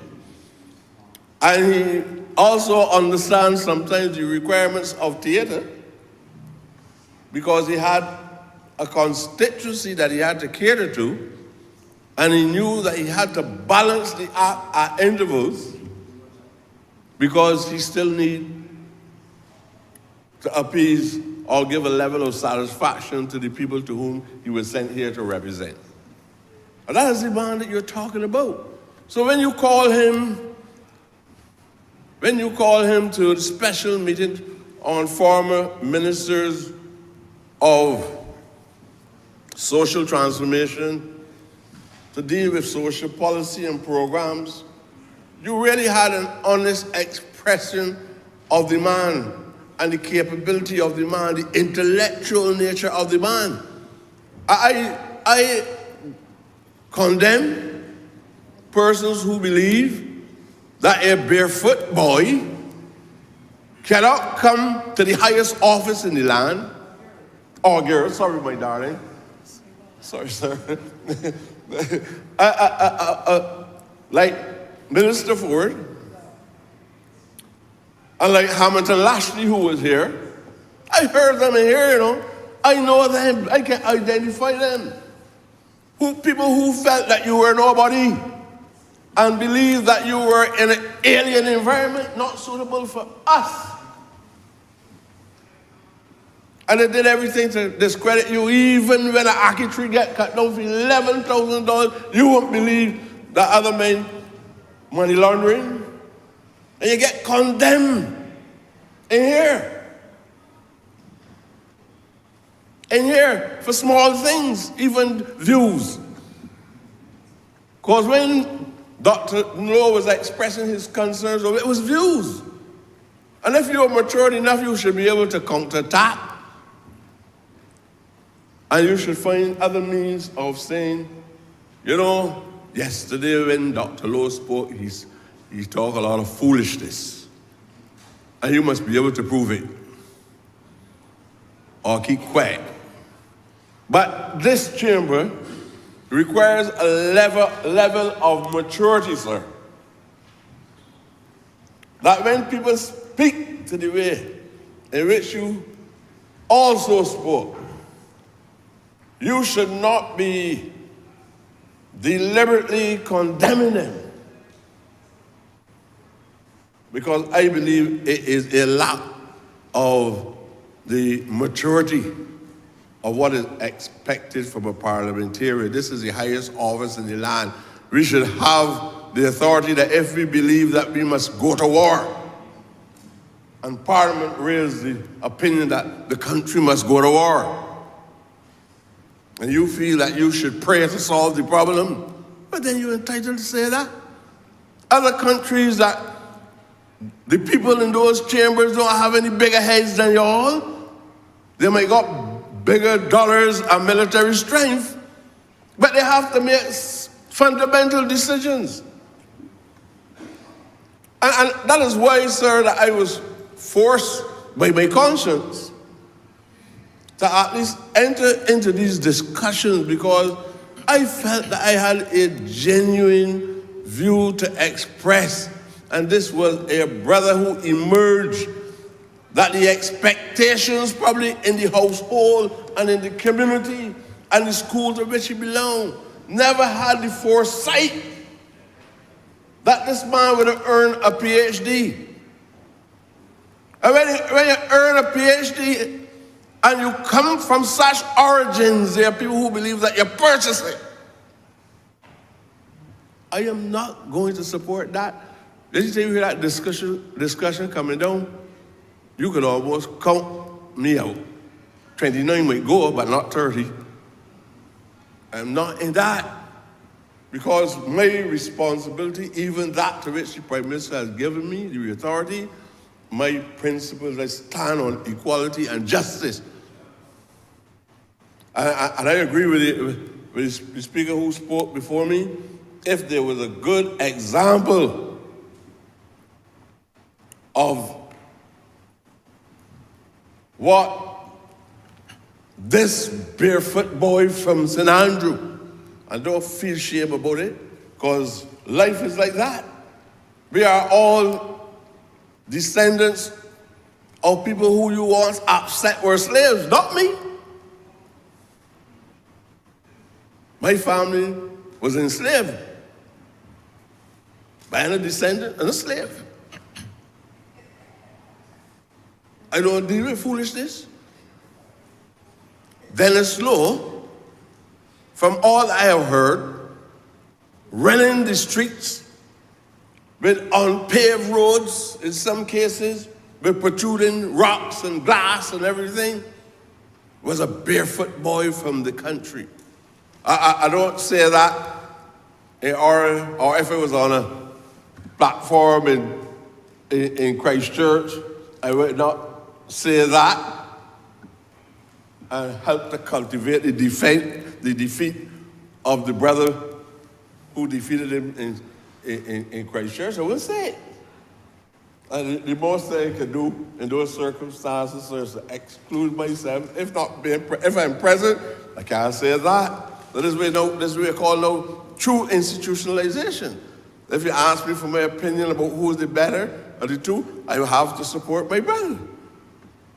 But on the other hand, especially at this point in a man's life, and I mean life because I believe that life is eternal.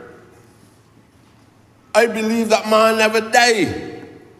That is why we speak of a legacy. That is why we speak of our spirit. The debate still is going on. What constitutes a spirit? What constitutes a will? Where do the soul go after that? I strongly believe that you should not discredit a man after death only for discrediting the man's sake. But I tell the truth about me. I know I have certain duties. I may not always honor them, but not because I am disloyal. I might not, my conscience might be so terrorized, sir. But a matter I keep silent. And if You honorable member? You honorable member? I keep silent, so no, I'm serious. Keep silent. But that institution to which he belonged really depended on him. I know I was in here. I know the fear.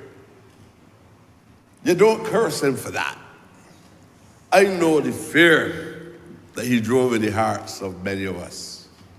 And I know the times when we went out in the lobby and I had my different views, and when he feel passionate about something, my man, if it got to be converted into something physical, he would convert it into something physical.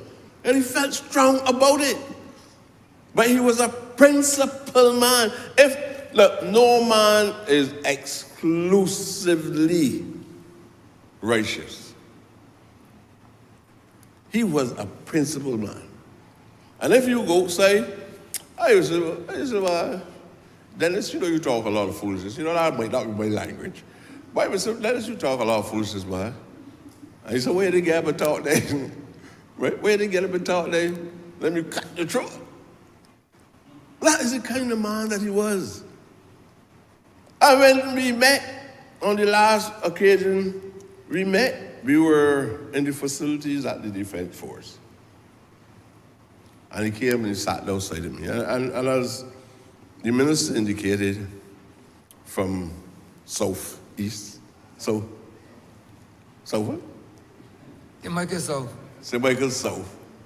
So look, I almost put him in Minister Bradshaw's seat.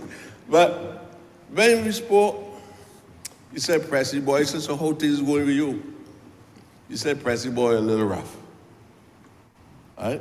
And he tell me about if you ask me so, we're going to do for me.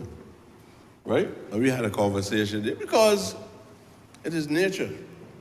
At the end of the day, when I lose my seat once, six out of 6 efforts to win, I lose once.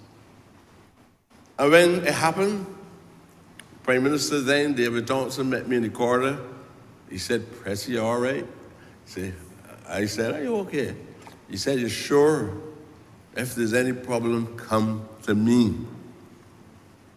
Look, this is about wrestling with ideas and vision, about moving a country forward for the greater good of everybody in this society. And one of the best things that we can do is to allow people to speak freely on how they perceive the present and the future. And if a member believes that you're doing something and you don't know if you're genuine or not, and he be very critical of you, you're going to accept that your heart can be so vulnerable that because you use strong language and express themselves, that you end up condemning the individual. I want to say to this Parliament, people of Barbados, and more so to the family of Brother Dennis Lowe. And sometimes when you speak of these persons, you wish you were really in a position where you can see them and they can hear you. I want to tell him that I admire his contribution in these chambers. I don't know much of his socializing in St. Andrew on the streets of Barbados, but I try to do a genuine analysis of the kind of man that he is based on conversations here, conversations in the lobby, conversation in the yard, and when we meet outside, the conversation which he have had with me. And I believe he was a man of a genuine and a kind heart. And I believe that he deserved to be sharing the same space with me in the presence of our Lord. So I want to thank the chambers for giving me the opportunity to say a few words and make this tribute to Dennis.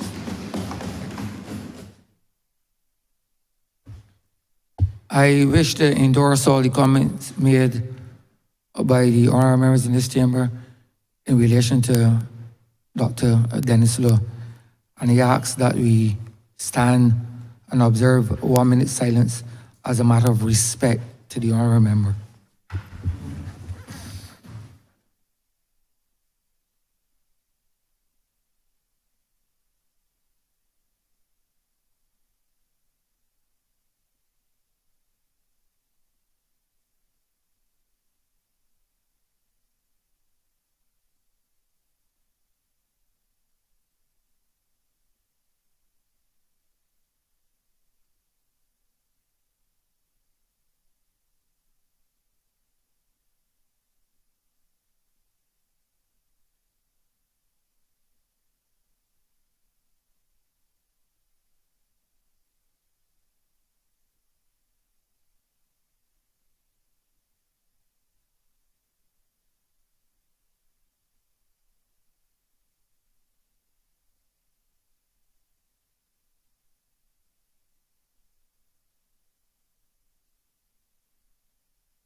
Mr. Speaker, we'd like to revote to first reading of bills. First reading of bills be committed. Honourable Leader, Government Business. Thank you, Mr. Speaker. I beg to move the first reading of the Copyright Bill 2023, as well as the first reading of the National Payment System Amendment Bill 2023. The question is that the aforementioned bills be read the first time. All those honourable members in favour, please say aye. Those against, please say no. Me think the ayes have it. Personal explanations. Motions for leave of absence. Oral replies to questions. Notice of a motion for adjournment of the House on matters of urgent public importance. Orders of the day.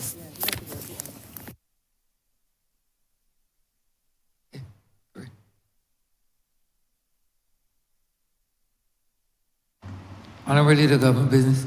Thank you, Mr. Speaker. I beg to move the adjournment of the House until September the 12th at 10 a.m. The question is that this honourable chamber be adjourned until Tuesday, September 12th, 2023 at 10 a.m. in the forenoon. All those honourable members in favour, please say aye. Those against, please say no. Me think the ayes have it. This honourable chamber stands adjourned until Tuesday, the 12th day of September, 2023 at 10 a.m. in the forenoon.